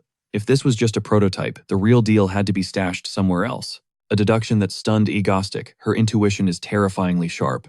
Trying to deflect, he recommended they check the left corridor. But Stardust ignored him and marched right, declaring that was the path, sending Egotistic's anxiety through the roof. Sure enough, they walked right up to the original Behemoth's capsule, though the control panel was fried, so Stardust wandered off to check other terminals. Egotistic stood there in disbelief. She really just left him alone, with a weapon of mass destruction, after he insisted he was a villain. He couldn't wrap his head around why she was so chill, dropping her guard like it was nothing. And honestly, that hurt his villainous pride. Talk is cheap, so he decided to show her, proceeding to jack into the Behemoth's system. A furious Stardust whipped around, demanding to know what he was doing, and Egotistic smirked. Isn't it obvious? He made it clear, this is a betrayal. Stardust looked ready to explode. Egotistic remembered that, in the original storyline, Seong-gu used the behemoth to go toe-to-toe with Stardust, which meant he finally had the firepower to fight her, for real. Stardust lunged at him, screaming that she was going to beat him to within an inch of his life. But Egotistic powered up the behemoth arm, catching her punch in a mechanical clash that shook the room. Stardust is low-key shook that he's actually matching her raw power. Egotistic. He's absolutely loving the view. They dive back in, throwing hands in a brutal close-quarters brawl. They're wrecking everything in their path, but Stardust can't even land a scratch on him. Egotistic just laughs, hitting her with that signature mocking tone. Yo, chill out before you bring the whole roof down on us, he teases. Stardust snaps back, demanding he stop the dirty tricks and fight fair. But Egotistic shuts that down real quick. He makes it crystal clear. Fair, honey, I'm a villain. We don't do fair. It's literally in the job description. Fueled by pure grit, Stardust lunges to lock him down, resulting in another earth-shattering clash of fists that shakes the room. Egotistic grins. Now that's how a villain acts. But the vibe shifts instantly. He spots the Mantis teleporter materializing right behind her blind spot. The beast is moving way too fast. Egotistic does the math in a split second. He can't teleport both of them out before the strike lands. Stardust is milliseconds away from being sliced and diced. So he makes a crazy move, warping right behind her to use his own body as a human shield. He takes the slash meant for her. Then, ignoring the pain, he obliterates the creature with one massive, powered-up haymaker, turning it into confetti instantly. Stardust is confused, asking, what just happened? But Egotistic just coughs up a concerning amount of blood and smirks. Now you owe me one. Poof. He vanishes. Meanwhile, back at Egomania HQ, Han is fuming. Kim's still ghosting them, totally ignoring the people waiting for him at home. But then thud. A noise from the living room. Her face lights up. That means he finally dragged his butt back to base. She rushes out immediately, ready to tear him a new one for cutting comms and showing up so late. But the lecture dies in her throat. She sees his condition and lets out a blood-curdling scream, alarming the other girls who come running to see the drama. They find Kim circling the drain, sporting a massive lethal wound. Lesubin panics, fumbling to call for an ambulance. Han is paralyzed with fear, her mind going blank as she watches Kim losing way too much blood. She's spiraling. Hayu steps up, commanding her to step aside.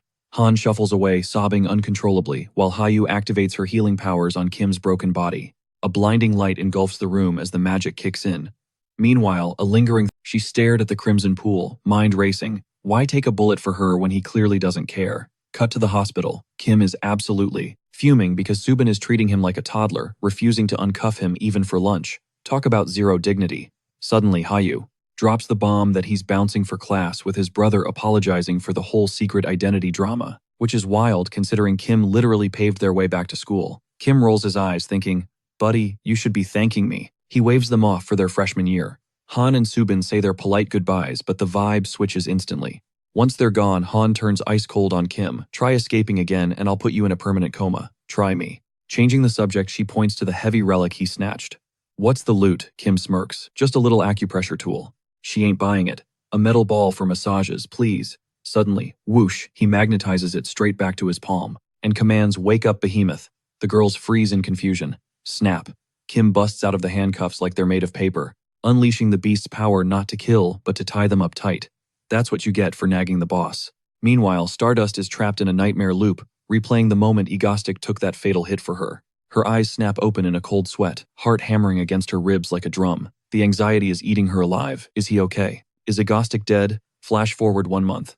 Haru is back at university zoning out, by the window. Her friend Chehan pokes her. Girl, you've been in the clouds lately. Spill the tea, what's wrong? Haru tries the classic, I'm fine defense, but Chaehyun isn't buying that weak sauce and demands the truth. Cornered Haru drops a hypothetical. So, what does it mean when a supervillain saves a hero? Chaehyun busts out laughing. Haru turns beet red, backtracking fast. It's just a scenario, hypothetical. She tries to brush it off, blaming it on some novel she's reading. But plot twist, Chaehyun admits she's also obsessed with a web novel lately. She whips out her tablet to show Haru. It's a spicy fanfic romance, shipping Egotistic and Stardust. Haru literally faceplants into the desk. The cringe is terminal. Still, deep down, she knows that Psycho is fine. Egotistic always has an ace up his sleeve. The guy played all of Korea, like a fiddle. He's definitely alive kicking, and probably plotting something completely unhinged. She wonders when he'll drop his next viral chaos bomb. Back at the villain base, Kim announces a hiatus on Terror, shocking the squad. I'm taking a villain sabbatical. Han frowns. Why not just retire? Kim smirks. Because I'm outsourcing. Han looks confused. Internally, Kim knows the truth, he can't be the frontman anymore.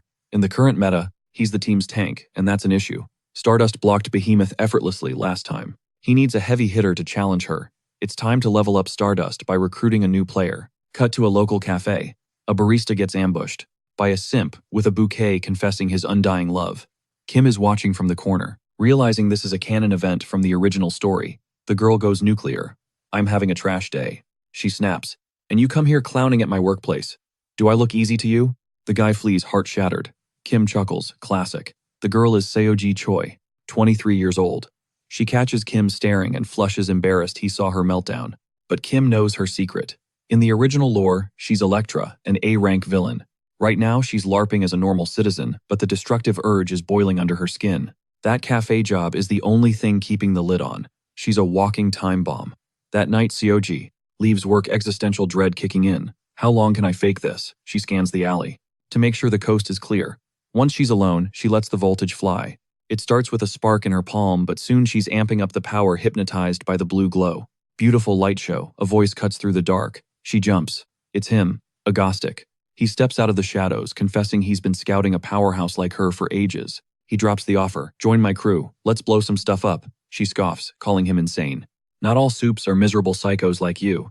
Egotistic grins. He loves the feisty ones. He challenges her. "Prove it. Hit me with your best shot." Seoji cackles, sparks flying. She thinks she's got the high ground. Savage. She didn't hesitate for a second, blasting him with high-voltage lightning, but Egotistic shut that down instantly, using Behemoth. He mocked her, basically asking, "Is that really all you got?" But instead of getting mad, she was absolutely buzzing with euphoria. Finally, she could unleash her full power without holding anything back. But Egotistic cut the fun short, reminding her his offer still stands. Valid for 1 week only. He told her to sleep on it and started walking away, leaving her begging for him to stay. Because that taste of true freedom, it was addictive. Later on, we cut to Kim, screaming, "No way, this can't be real," but Lee Subin shut him down. It was game over for them. Kim immediately exploded, turning his rage on Han. "I didn't raise you like this." Han just hit him with a wicked smirk, waving goodbye while roasting him for getting absolutely crushed in Monopoly. Kim was literally on his knees begging for mercy because he was totally bankrupt. But Han wasn't having it. She called him pathetic and banished him to the sink to wash the dishes. And yikes, that pile was massive. Kim lamented raising such a savage tiger cub. Then she reminded him about his promise to recruit a new team member, asking if he should really be wasting time like this. Kim hit her with a confident, "Yup," because by now that target should have already taken the bait. Cut to Seiji stuck at her day job, dealing with customers and dying of boredom. The routine had her so drained she didn't even realize she placed a cup upside down in the coffee machine. Coffee went everywhere, and the manager started freaking out over the mess. She told Seiji to clock out for a bit and go get some fresh air. Seiji took the chance to slump down outside the cafe, admitting to herself that she used to be totally clueless about who Egotistic was. But after listening to the fan club obsess over mangoes all day, she realized this guy was actually kind of a big deal. Plus, she noticed something key: his attacks never hurt innocent people. That sealed it. Joining him actually sounded like a vibe.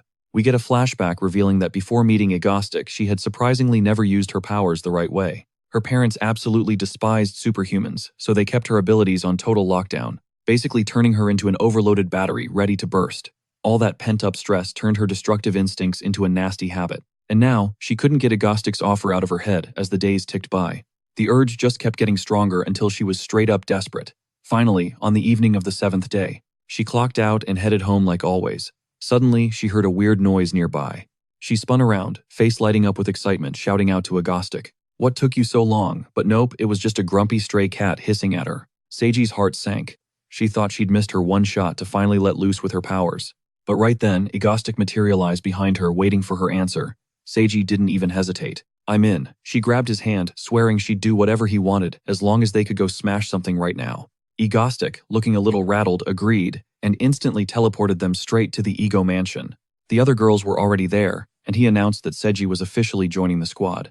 Seiji dropped a polite, "Nice to meet you." Lee Subin and Hyul were super chill and welcomed her.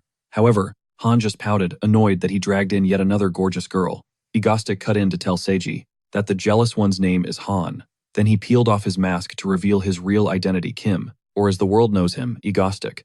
Seiji's jaw dropped. He was the insanely hot guy. From the cafe last week, Kim awkwardly confirmed it, and Seiji immediately turned bright red. Meanwhile, the other girls were shook hearing her call him hot. Seiji was dying of embarrassment, and her powers spiraled out of control instantly, short-circuiting the entire house. plunging them into total darkness. Han pointed out it was Seiji's electric blast, while Lee Subin froze, surprised by a weird tingling sensation rushing through her body. Hyul felt it too, and was totally amazed. Suddenly, a flashlight beam cut through the dark landing right on Seiji. It was Cha-Yun, demanding they fix the power because she had stuff to get done. Elsewhere, Haru was scrolling online watching the internet meltdown, desperate for the return of the great Egotistic. And, funnily enough, she just leveled up in the official Mangastic fan cafe, proving she's a hardcore stan. But she was actually annoyed she had no idea what she was even doing, remembering how Seola hyped her up for climbing the ranks so fast. She flopped onto the bed, cringe spiraling over Egoistic. Was he okay? Her brain wouldn't shut up about. That time he saved her from getting absolutely wrecked at the academy. Seiji had already apologized to the squad, feeling totally responsible. But Han didn't care, she was just bored and loved the chaos. Then Kim tapped Seiji's shoulder, signaling for a private chat. They headed out to the mansion's patio, where Kim made it clear, 0 spectators. Just them. She could go full nuclear with her powers here. That threw Seiji off, but she didn't hesitate to say yes. He smirked, challenging her to land a hit.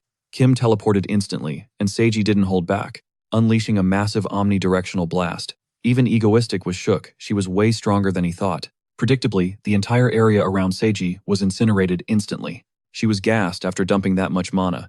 Kim handed her a water bottle, asking if she got it out of her system. With him, she never had to hold back. Just to be safe, Seiji double-checked. These attacks don't actually hurt normies, right? He confirmed it, calling himself a pacifist.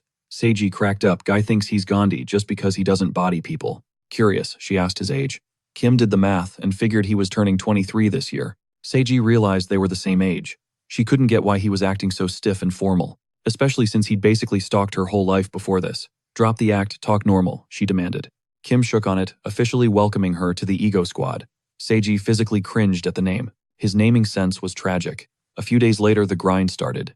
Kim was coaching her, telling her to visualize shooting lightning downward while wrapping her feet in static. She tried it, and actually rocketed upward. The landing, though, total faceplant. A half-asleep Han wandered in, wondering why they were up so early. Kim explained it was special prep, to counter Stardust in the next raid. Seiji was skeptical, but Kim admitted it sounded weird. Yet he knew for a fact, thanks to the original plot, that it worked. He told her to focus, blast the ground, coat the feet. Seiji started charging up, feeling unsure. Then boom, liftoff. She was actually flying. She couldn't believe her powers could do that. Kim called it a day right there. Session over. Han happily brought water to Seiji, who started chugging it in an overly dramatic fitness model pose. Kim stared blankly. What, she snapped. You reek of sweat. Go shower, he deadpanned. Raging Seiji chucked the bottle at his head. It's a workout genius. She assumed he was just flexing his fancy. Telekinesis. Kim summoned Behemoth, thinking she wanted to throw hands. Seiji didn't flinch, telling him to bring it on. As they brawled, Han watched with folded arms, wishing everyone would just do their job. Cut to 1 month later, Seiji was training hard, in video games. Han and Kim were backseat gaming the whole time. Suddenly they froze. Someone was yelling at them, for gaming way too late. Seiji frantically hid the console controller, switching on a flashlight to act like they were strategizing. Lee Subin wasn't buying it. She saw they were hyped for the raid, happening at dawn, but she clocked the hidden controller immediately. Red Dead Redemption 2. She smiled. That terrifying sweet smile. Bedtime. Now. They were petrified. The girls scrambled in panic. Kim tried to sneak away too, but Subin barked at him to stay. From a safe distance, the girls watched in horror. Subin was absolutely ruthless when angry, forcing Kim through a torture workout. Lesson learned, never ever trigger Lee Subin. The next day, the Hero Association pinged Stardust about an attack in Seoul. Civilians within 350 meters were already evacuated, 0 casualties. Stardust rushed over, hoping it was Egoistic. But when she landed, Seiji was waiting. She introduced herself as Electra. Stardust was visibly let down. Still, she ordered Electra to surrender or get taken down by force. Electra answered with a voltage spike blasting lightning. She was there to fight, and Stardust was about to feel the heat. Stardust isn't playing games anymore. That scratch on her face, yeah, she took that personally. But before the beatdown continues, let's rewind 1 week. We see Kim trying to teach Seiji a glorious ultimate move. He calls it the Lightning Fist. Seiji immediately roasted the name, claiming his sense of style was trash. Big mistake that really ticked Kim off. See, she came up with that name in the original story. Anyway, she told him to stop just spamming lightning bolts. Instead, visualize the energy coiling around his hand like a spring, then clinch that fist tight and let it rip. Also, it's all about focus. He needs to channel every spark into that knuckle sandwich until it's ready to burst. After taking notes, She demonstrated the move herself, unleashing a punch so devastating it turned the landscape into Swiss cheese. How's that for impact? Kim asked. Seiji had to admit it was sick. Kim's order, grind that one move solo. For the entire week leading up to the attack, just to give Stardust a genuine jump scare, Seiji called him a psycho for going that hard on the hero. Egotistic just shrugged, claiming he's a villain with lore. Seiji thought he was yapping nonsense. Back to the brawl. Elektra taunts Stardust, asking if she's running on empty, forcing the hero to dance around a storm of lightning strikes per second. Meanwhile, Egotistic is chilling in the background, grabbing popcorn in the first row for this free entertainment. Stardust is getting ticked off, realizing she has to tank the high voltage just to close the gap. She pushes through, but the second she gets in range, Elektra stomps the ground to trigger a massive shockwave, waiting to see if the hero can survive a point-blank nuke. Stardust gets swallowed by the light. Elektra starts trash-talking, thinking this boss fight was way too easy. But nope, Stardust literally slaps the energy away with her bare hand like it's nothing, walking out completely unscratched. That casual display of power, it starts making Elektra sweat. Just to be safe, she backflips to safety, realizing Stardust is looking absolutely terrifying right now. Actually, Elektra's thinking, this girl is a monster. How did Egotistic ever survive trolling someone this overpowered? From the sidelines, Egotistic notices it. Stardust is pulling a full Maharaga maneuver. She's adapting. She's building immunity to Elektra's attacks. Turns out Egotistic buffed Seiji's skills for a specific reason, to farm XP for Stardust and boost her durability stats. In the original plot, she'd be crying and rolling around from these hits. But here she's a tank, and now Elektra is the one in the danger zone. Stardust offers a mercy rule, give up now, and I'll take you in without breaking bones. To Elektra, that sounds like a miserable joke. Don't say I didn't warn you. Stardust launches herself like a human missile, but Elektra charges her fist for a head-on collision. The impact is so violent that Egotistic has to teleport to a completely different building just to stay safe, watching the rest of the fight from a drone feed. Smoke clears. Stardust is standing tall, barely messed up her hair. She dominated that fist bump, while Seiji's arm is completely wrecked. Stardust remembers Elektra mentioned fighting for someone, so she demands to know who the puppet master is. Seiji looks at her like she's a clown for even asking. Fine, Stardust growls. You can tell me all about it from inside a prison cell. Suddenly, a hand lands on Seiji's shoulder out of nowhere, and blink they vanish right in front of Stardust. She freezes. She recognizes that aura. She spins around, and there he is. Egotistic, long time no see hero. The crowd goes absolutely feral, because their favorite villain is back. But wait, why is he cradling a gorgeous girl in his arms? The chat floods with accusations. He's cheating on Stardust right in front of her. Someone types Eristic, praising the guy for having infinite riz. Stardust gasps, shocked he's breathing. Egotistic smirks, did you really think I'd die? Too bad for you, right? But to his surprise, Stardust sighs, thank God you're okay. Egotistic blinks confused. Since when does the superhero worry about the bad guy's safety? He totally misses that she's blushing like a tomato. Seiji ruins the moment, groaning to Egotistic. What took you so long? Sorry, he shrugs. I wanted to watch the season finale from the best seat.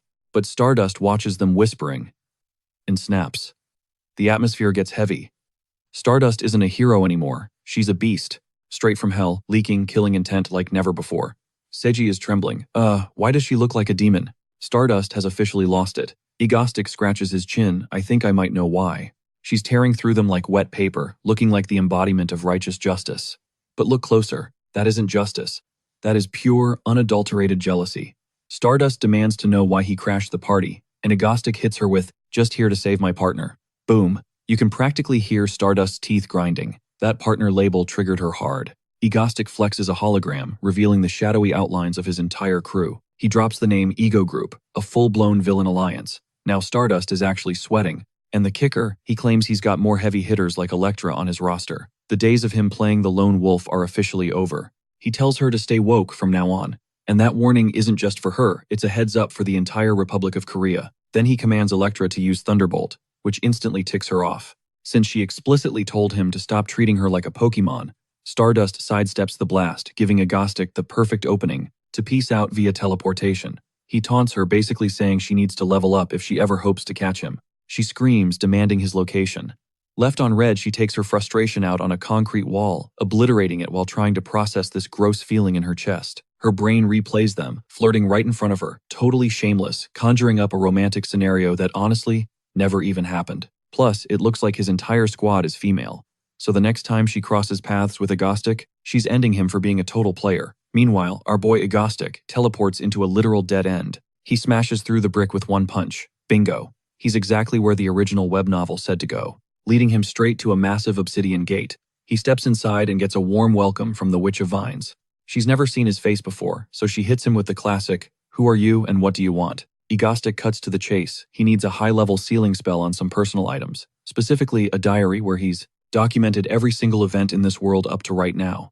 The second diary, that's where he plans to log the future spoilers. The witch eyes the gorgeous gems he brought as payment. She's vibing with them and asks, "How long do you need this lock to hold?" Egotistic doesn't hesitate. "Until the day I die." The witch takes a deep breath and gets to work. She starts weaving the sealing magic over the books, and her aura explodes into glowing particles, lighting up the room. After the light show fades, she confirms, "From this moment on, these pages are for your eyes only." Egotistic thanks her and turns to leave, but the witch stops him in his tracks. She has one last thing to say. "The path you're choosing, it's going to be brutal." Egotistic just smiles. "I know. It's the only way." And with that, he teleports to a rooftop overlooking the city. This is it. The moment he solidifies his reason for existing in this universe. His purpose is Stardust. Period. Massive events are about to trigger, and he silently begs Stardust to just trust the process. He'll be her silent guardian. Suddenly, his phone buzzes. It's Han demanding he get his butt home as soon as possible because they're grilling eel for dinner. The whole crew is waiting. Egotistic assures him he's on his way. He hangs up, his expression shifting, thinking, this is it. The start of the Phase 1 finale. Cut to Ansan National Park. Inside a lab, scientists announce, the time has come. They activate a sequence, unearthing something massive. A colossal robot rises up and immediately starts wrecking everything in sight. Meanwhile, Dr. Songgu addresses his crew, declaring it's finally time to crush the Republic of Korea for all the oppression they've suffered. Parallel scene. Haru is at school eavesdropping on classmates who are absolutely simping over Electra. Then green hair drops a bomb. She's definitely dating Egotistic. Haru instantly panics, but she breathes a sigh of relief when the other guy argues, nah, they're definitely just co-workers. But green hair pushes back. Did you see them whispering? And nobody, Princess carries a friend like that. Brown hair shakes his head. That's exactly why it's not real. He hugged her way too casually. He did it for the cameras because there's zero romance there. If he actually had a crush on her, he wouldn't be grabbing her in public like that. Green hair pauses. Okay, fair point. Brown hair continues. It's just common sense. Look at Egotistic's track record. The guy only has eyes for Stardust. But then he adds, I kinda feel bad for her though. She looked like she was about to cry on the live stream.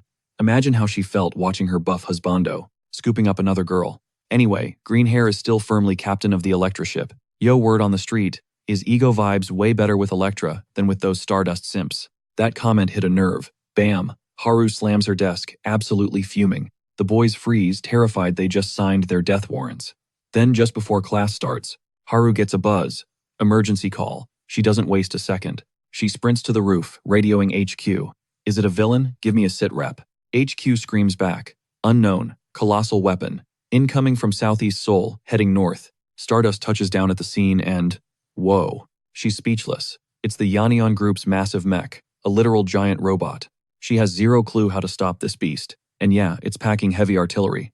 The mech starts blasting, tearing up the highway. A family car is right in the crosshairs. Swoosh. Stardust catches the whole car midair, carrying them to safety just in time. She sets them down and yells, run, get as far away as you can. They thank her for saving their lives, and she dives back into the fray. But then, Dr. Songgu's voice cuts in. Hey government lapdog, he taunts. Think you can snuff out Yannion's last dying flame. Stardust charges a massive punch, but whack, the robot strikes first. She goes flying. She takes heavy damage, totally blindsided by that power, and smashes straight into a mountainside. She bounces back instantly, ready to rumble. But then she pauses, confused. Dr. Songgu is arguing with someone else. The robot starts glitching out, moving weird. Egotistic gives the signal, Electra, do your thing. The massive machine powers down completely. Egotistic hacks Stardust's comms. We see the girls have already bagged the scientists. Meanwhile, Egotistic plays the heel. Shame to let this Yannion toy go to waste, he cackles. He starts laughing like a total maniac, really selling the villain act. Electra whispers to Han. He looks like a brainless psycho. Han shrugs. You'll get used to it. Egotistic teases Stardust. I'm itching to level the city with this beauty. Think you can stop me, he challenges, ramping up the tension. Stardust grins, eyes lighting up. I'll stop you whatever it takes. She launches herself at him, pure adrenaline. Han updates Egotistic power calibration complete. Egotistic is hyped. Time for a real power-up. He yanks the lever and the robot roars to life. It clashes with his favorite heroine. Boom, fists collide. Stardust gets pushed back, but just barely. That all you got against the Octopaz Egotistic mocks her. You really thought that would work. He orders Han crank it up a notch. Round 2. They go at it again, but Stardust is weaving through attacks like water. She's getting faster, sharper. Suddenly dodging this giant hunk of metal is child's play. Egotistic is loving it. She's evolving. And hey, he might actually go home in one piece today. Unlike those other times, he almost met the Grim Reaper. But meanwhile, at a Korean military base, the brass reveal, the big red button. The president is ready to strike. He's convinced nuking it is the only way to kill that metal beast. No hesitation. He slams the button. Sirens wail across the entire base. Back on the field, Han pushes the mech to 100% speed. But Stardust, she's untouchable. She's dodging everything effortlessly. She's actually smiling. She is having a blast playing hero versus villain with her beloved Egotistic. Explosions everywhere. More power, Han Egotistic yells. One more level up. They clash fists again. K-boom. The shockwave rips through the air, absolutely brutal. You can do it, Egotistic shouts to Han. But Stardust, she thinks he's cheering for her.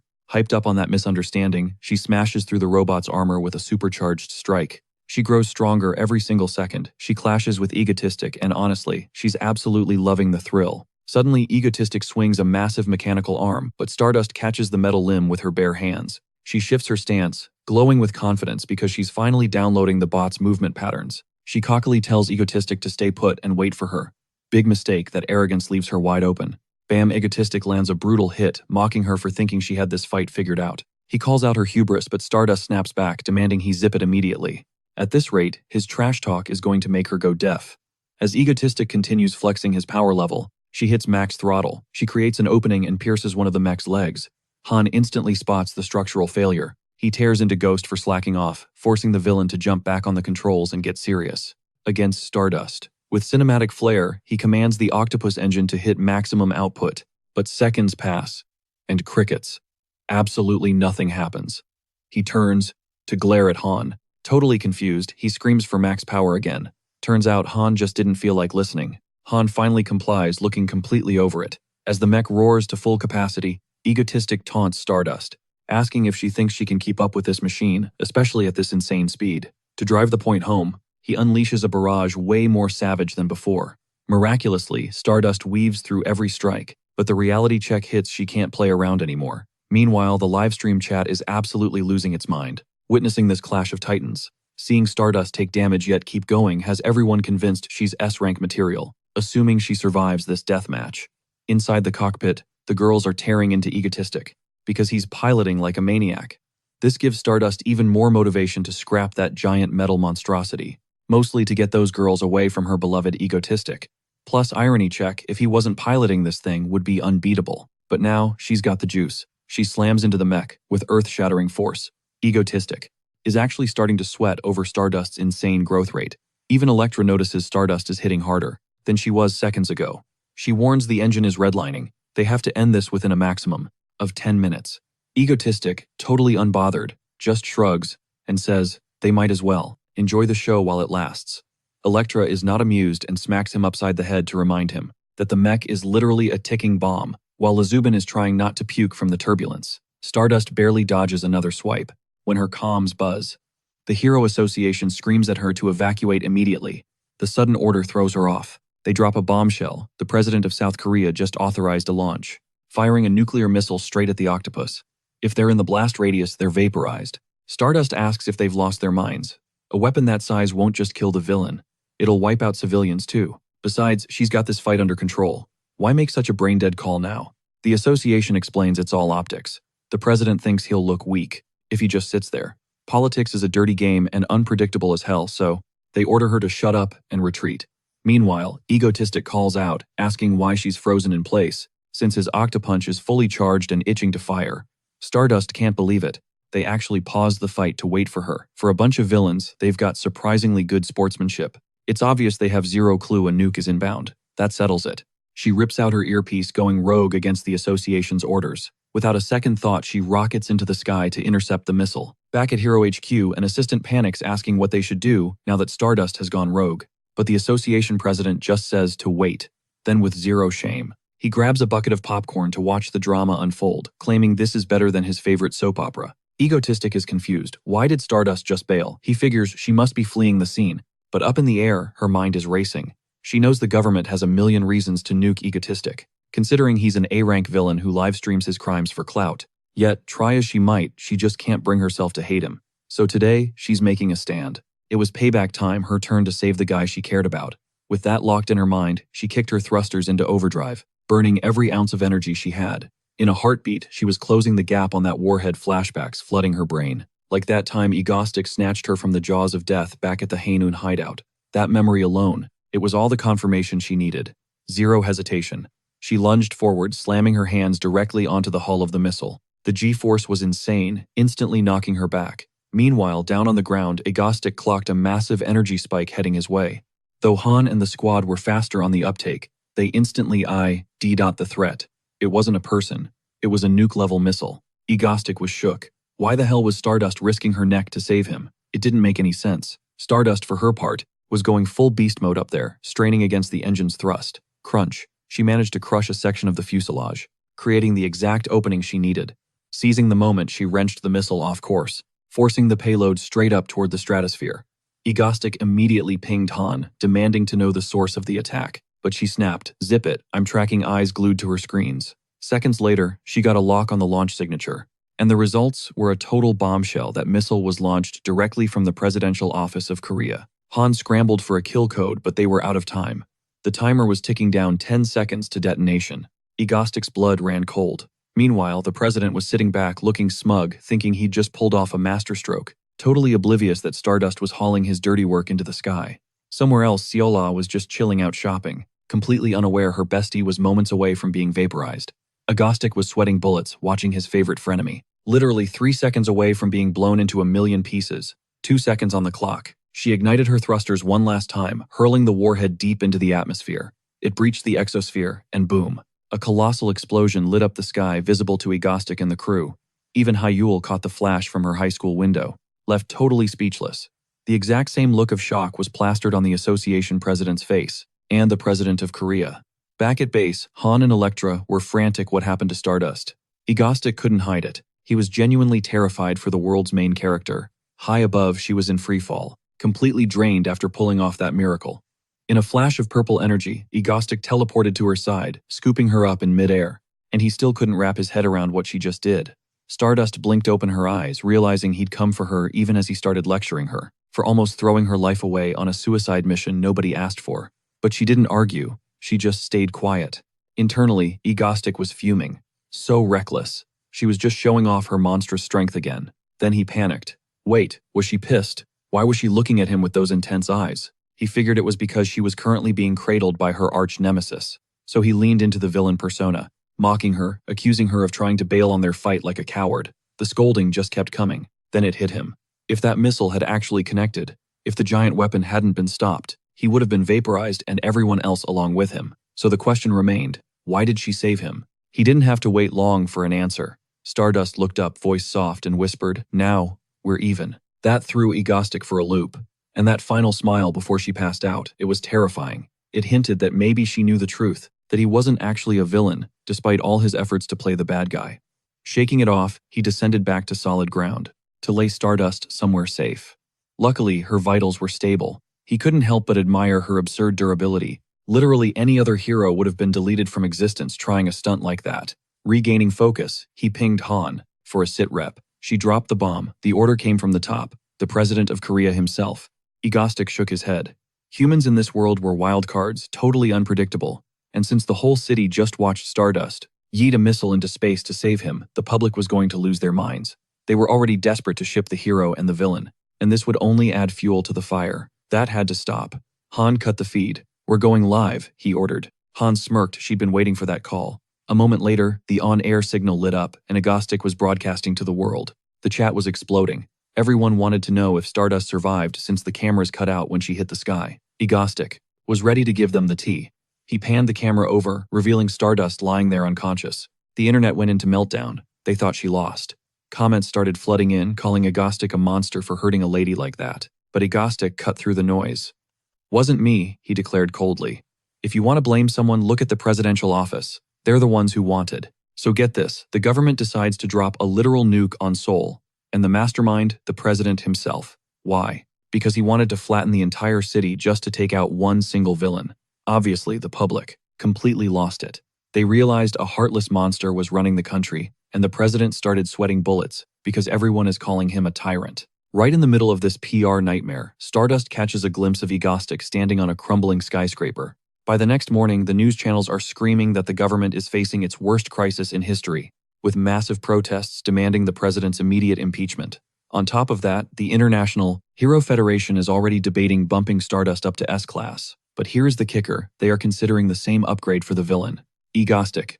Seol was hyping up her friend until a reporter drops a bombshell, revealing that while Stardust's promotion talks just started, Egotistic has been under review for months. An insider from the association claims an official announcement is dropping by the end of the month. Immediately, Seol killed the TV because her secretary knocked on the door. Naturally, she told her to come in. Looking like a total queen with her kitten resting on her lap, the secretary updates her. They have successfully bought out the presidential candidates for the upcoming election. They all swore loyalty to the Yoon Seon group.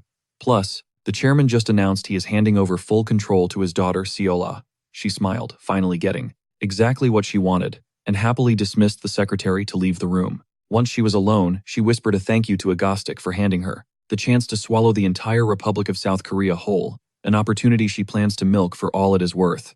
Back at Ego Base, Kim called a family meeting because there is a major issue with Stardust. She is suspecting something impossible. Han asked what the deal was, and Kim reveals that Stardust thinks he isn't actually a villain. Seo-eun looked at him like he was delusional. It is ridiculous that he still thinks he is the bad guy.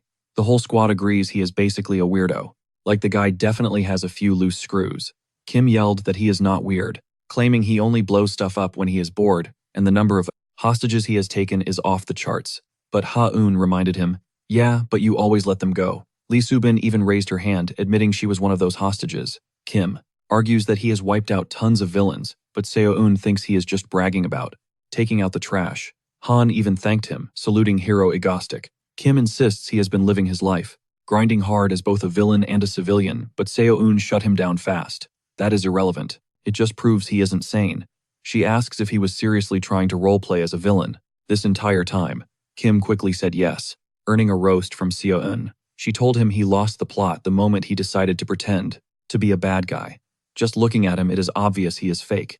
That is literally why she joined his crew. She knew he wouldn't do anything actually evil. And just to be clear, that giant weapon would have dusted Seoul without his intervention. Plus, Stardust would have been cooked if the enemy went all out from the start. Han backed that up. Even Lee Subin mentions that he was carefully regulating his power level during the fight. Han adds that you would have to be pretty dense not to realize he isn't a villain. Kim screams that Stardust is the embodiment of justice, so it makes no sense for her to doubt him when he is a criminal on the verge of S-Class status due to his threat level. Then Seo-eun clarified that just because Stardust is justice incarnate, it doesn't mean she is brain dead. Anyone looking at him would figure out he is not a bad guy. Seeing him so shook, she wondered if she should have been that brutally honest. But Han confirmed someone had to say it, and now the air is cleared. Kim thinks to himself that he doesn't do villain stuff because he is crazy. He does it to protect Stardust and this world. If Stardust figures that out, she won't fight him seriously. If she holds back, she won't grow stronger, meaning the world gets destroyed by future threats. Suddenly he screamed, "This cannot be happening," scaring the life out of Han because that outburst came out of nowhere. But Kim reached a conclusion. Stardust needs someone to constantly remind her that he is a terrible, evil guy.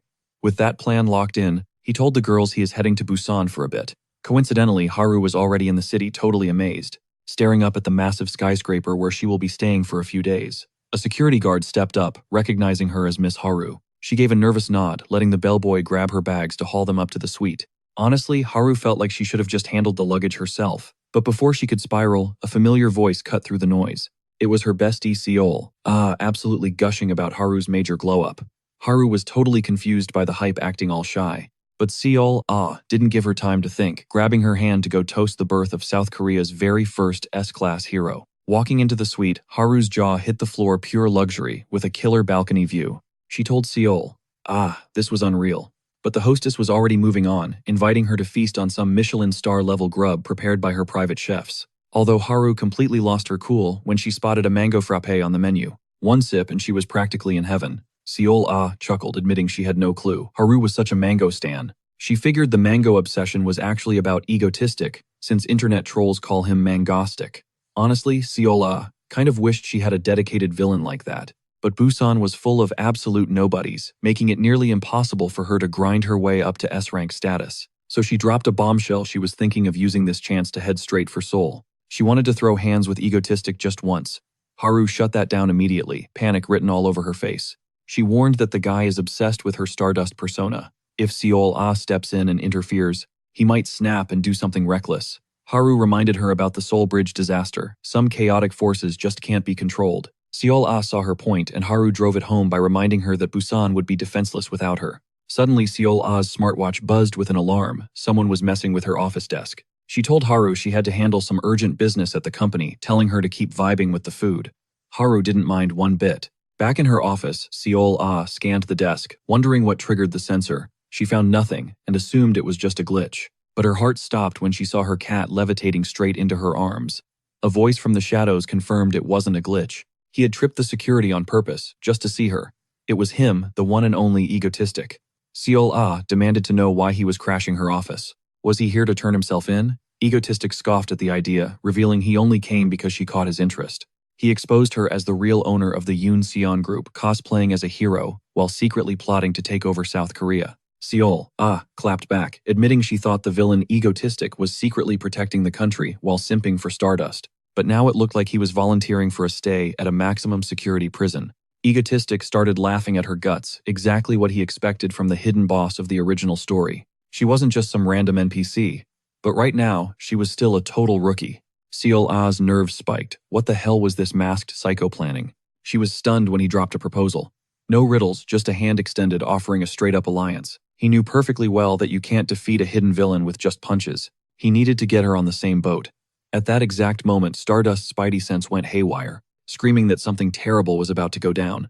Meanwhile, Egotistic and Seol Ah were locked in a hostile stare-down. Egotistic broke the silence, calling out her Hero of Justice act. It was nothing but a mask, because her true endgame was total domination of South Korea, and he was ready to help her snatch that crown. However, Seol Ah played it cool, pointing out that he only causes chaos for his own gain. Why shouldn't she just hand him over to the cops right now? Egotistic calmly slid a USB drive across the desk. He knew she was swamped cleaning up the mess from the Yeonyeon Group bankruptcy and managing the fallout, not to mention pulling strings in the shadows with the new government coming into power. He told her to take the gift as a sign of good faith. With the terms set, he announced he'd be back in 1 week for her answer, leaving Seol Ah completely rattled. Her heart was pounding out of her chest. Egotistic was way more intimidating in person than she ever imagined.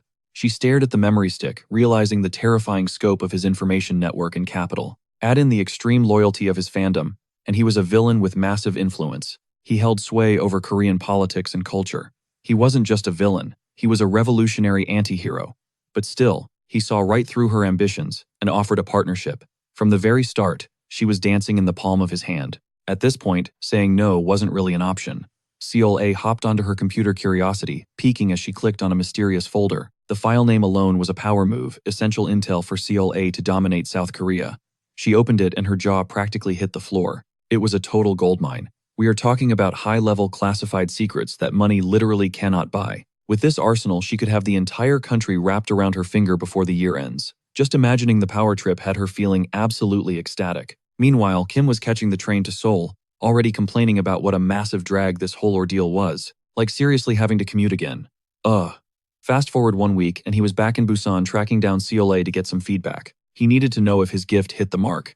Her response: she isn't even going to ask which dark web corner he pulled that intel from. As for the alliance proposal, it was a no-brainer. She is all in.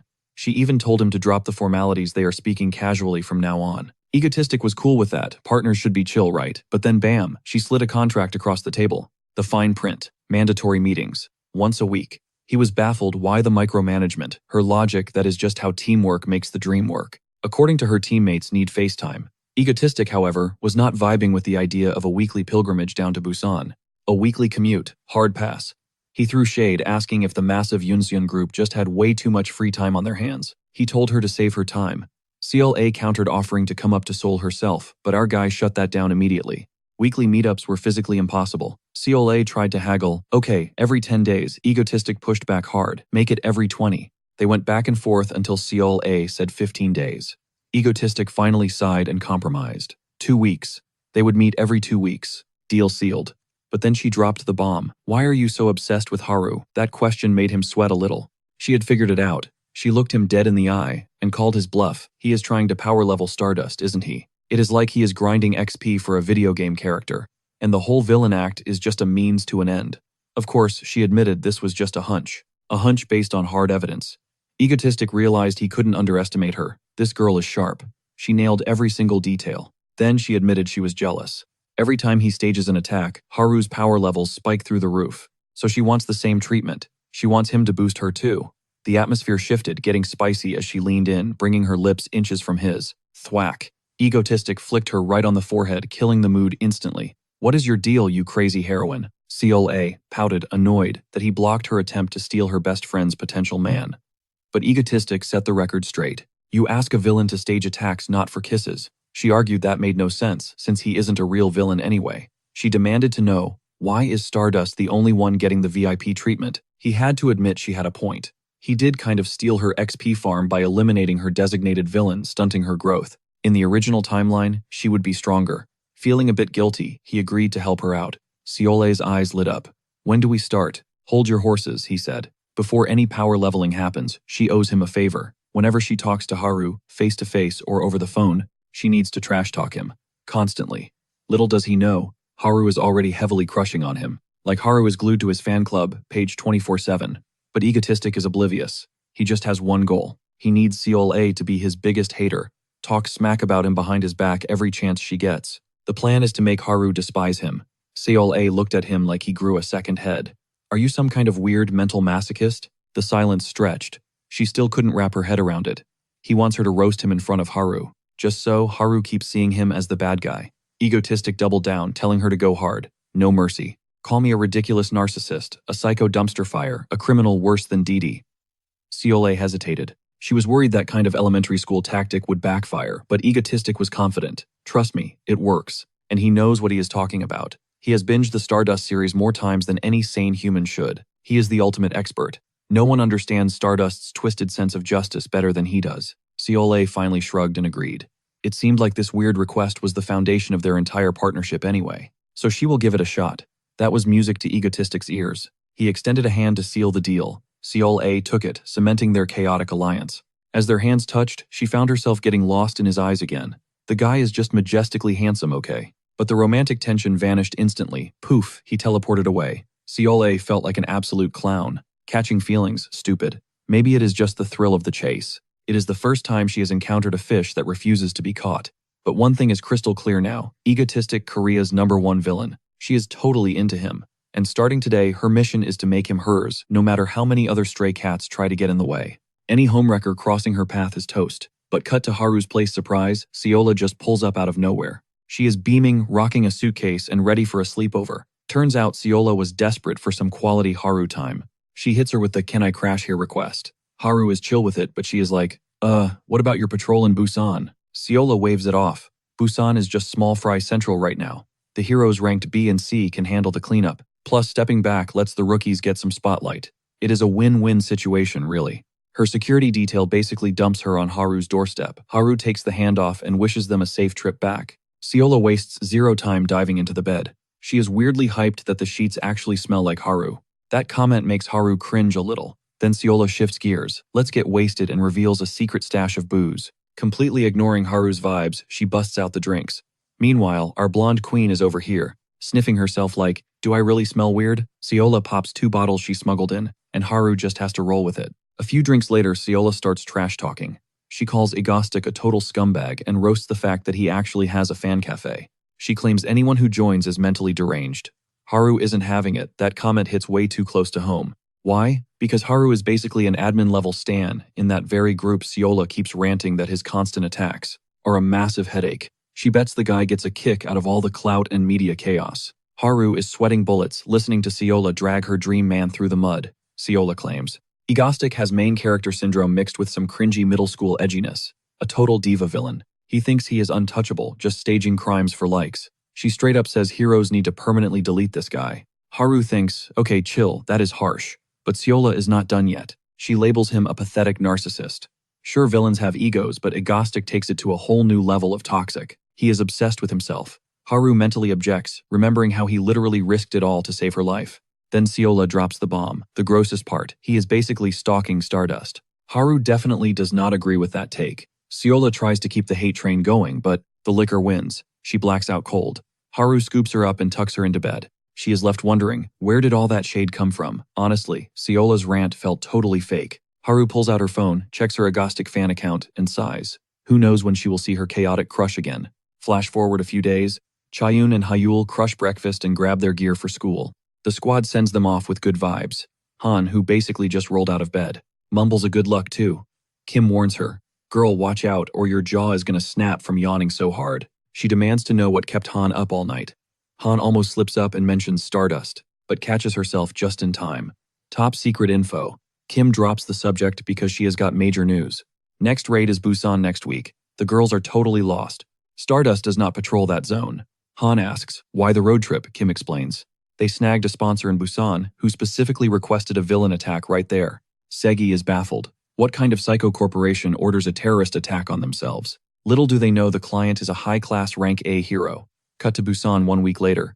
Beachgoers start freaking out as a massive airship looms over the city skyline. Everyone scatters. Egotistic strikes a pose on the deck, announcing his grand entrance and screaming for Icicle. To spice things up, he starts raining explosive grenades down on the streets. Right on cue, Icicle swoops in. She unleashes her frost magic, neutralizing every single blast like a pro.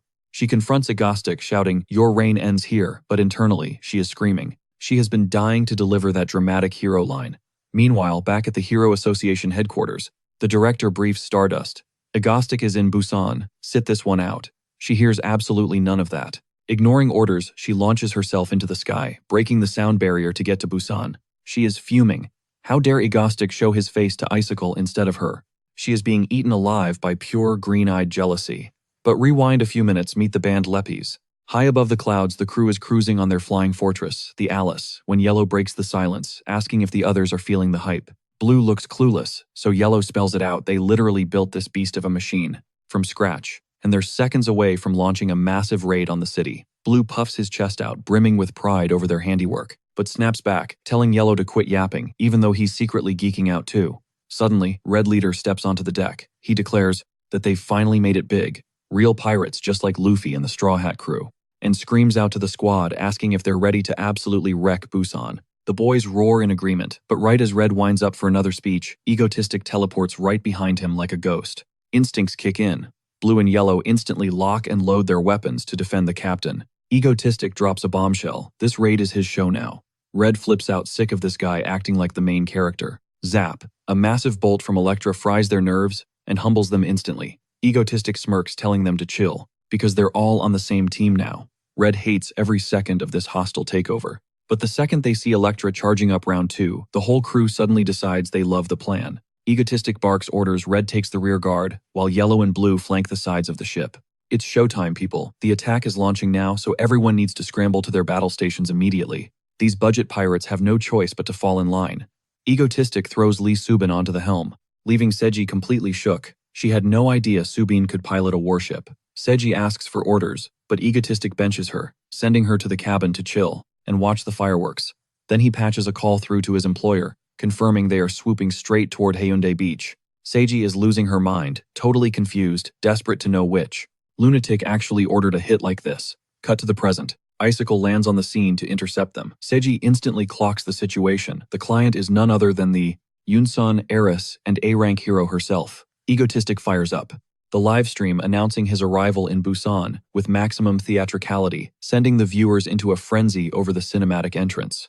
He also introduces the Lepis squad, who honestly look like a discount version of the Power Rangers, to the chat. Icicle screams for Egotistic to halt or face a deep freeze. Egotistic, playing the villain role perfectly, pretends he's never met Busan's guardian before.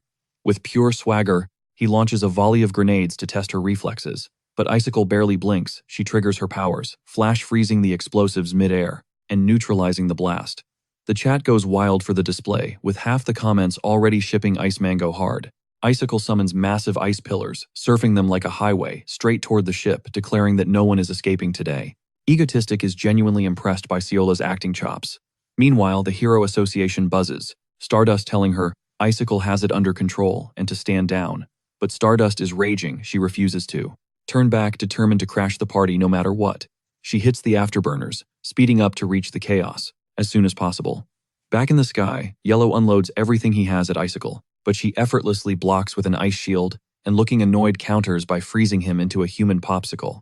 The livestream audience is screaming at the display of power. Even Egotistic has to admit not bad. He never expected her to have this level of precision control. Icicle leaps onto the deck, terrifying red and blue, especially when she starts charging up her freeze rays. Egotistic steps in, aiming his guns and blasting her at point-blank range. He can't let her wipe out his minions that easily. Icicle throws up a barrier just in time to deflect the barrage while simultaneously channeling a massive surge of frost energy into her, fingertips aiming straight for the deck. Egotistic's eyes widen that got his attention. Icicle smirks as the entire rear of the ship encases in heavy ice, dragging the vessel down with the sudden weight. Egotistic admits he didn't think she'd actually try to sink the boat. Icicle, eyes gleaming, is curious about his next move now that his ride is crashing.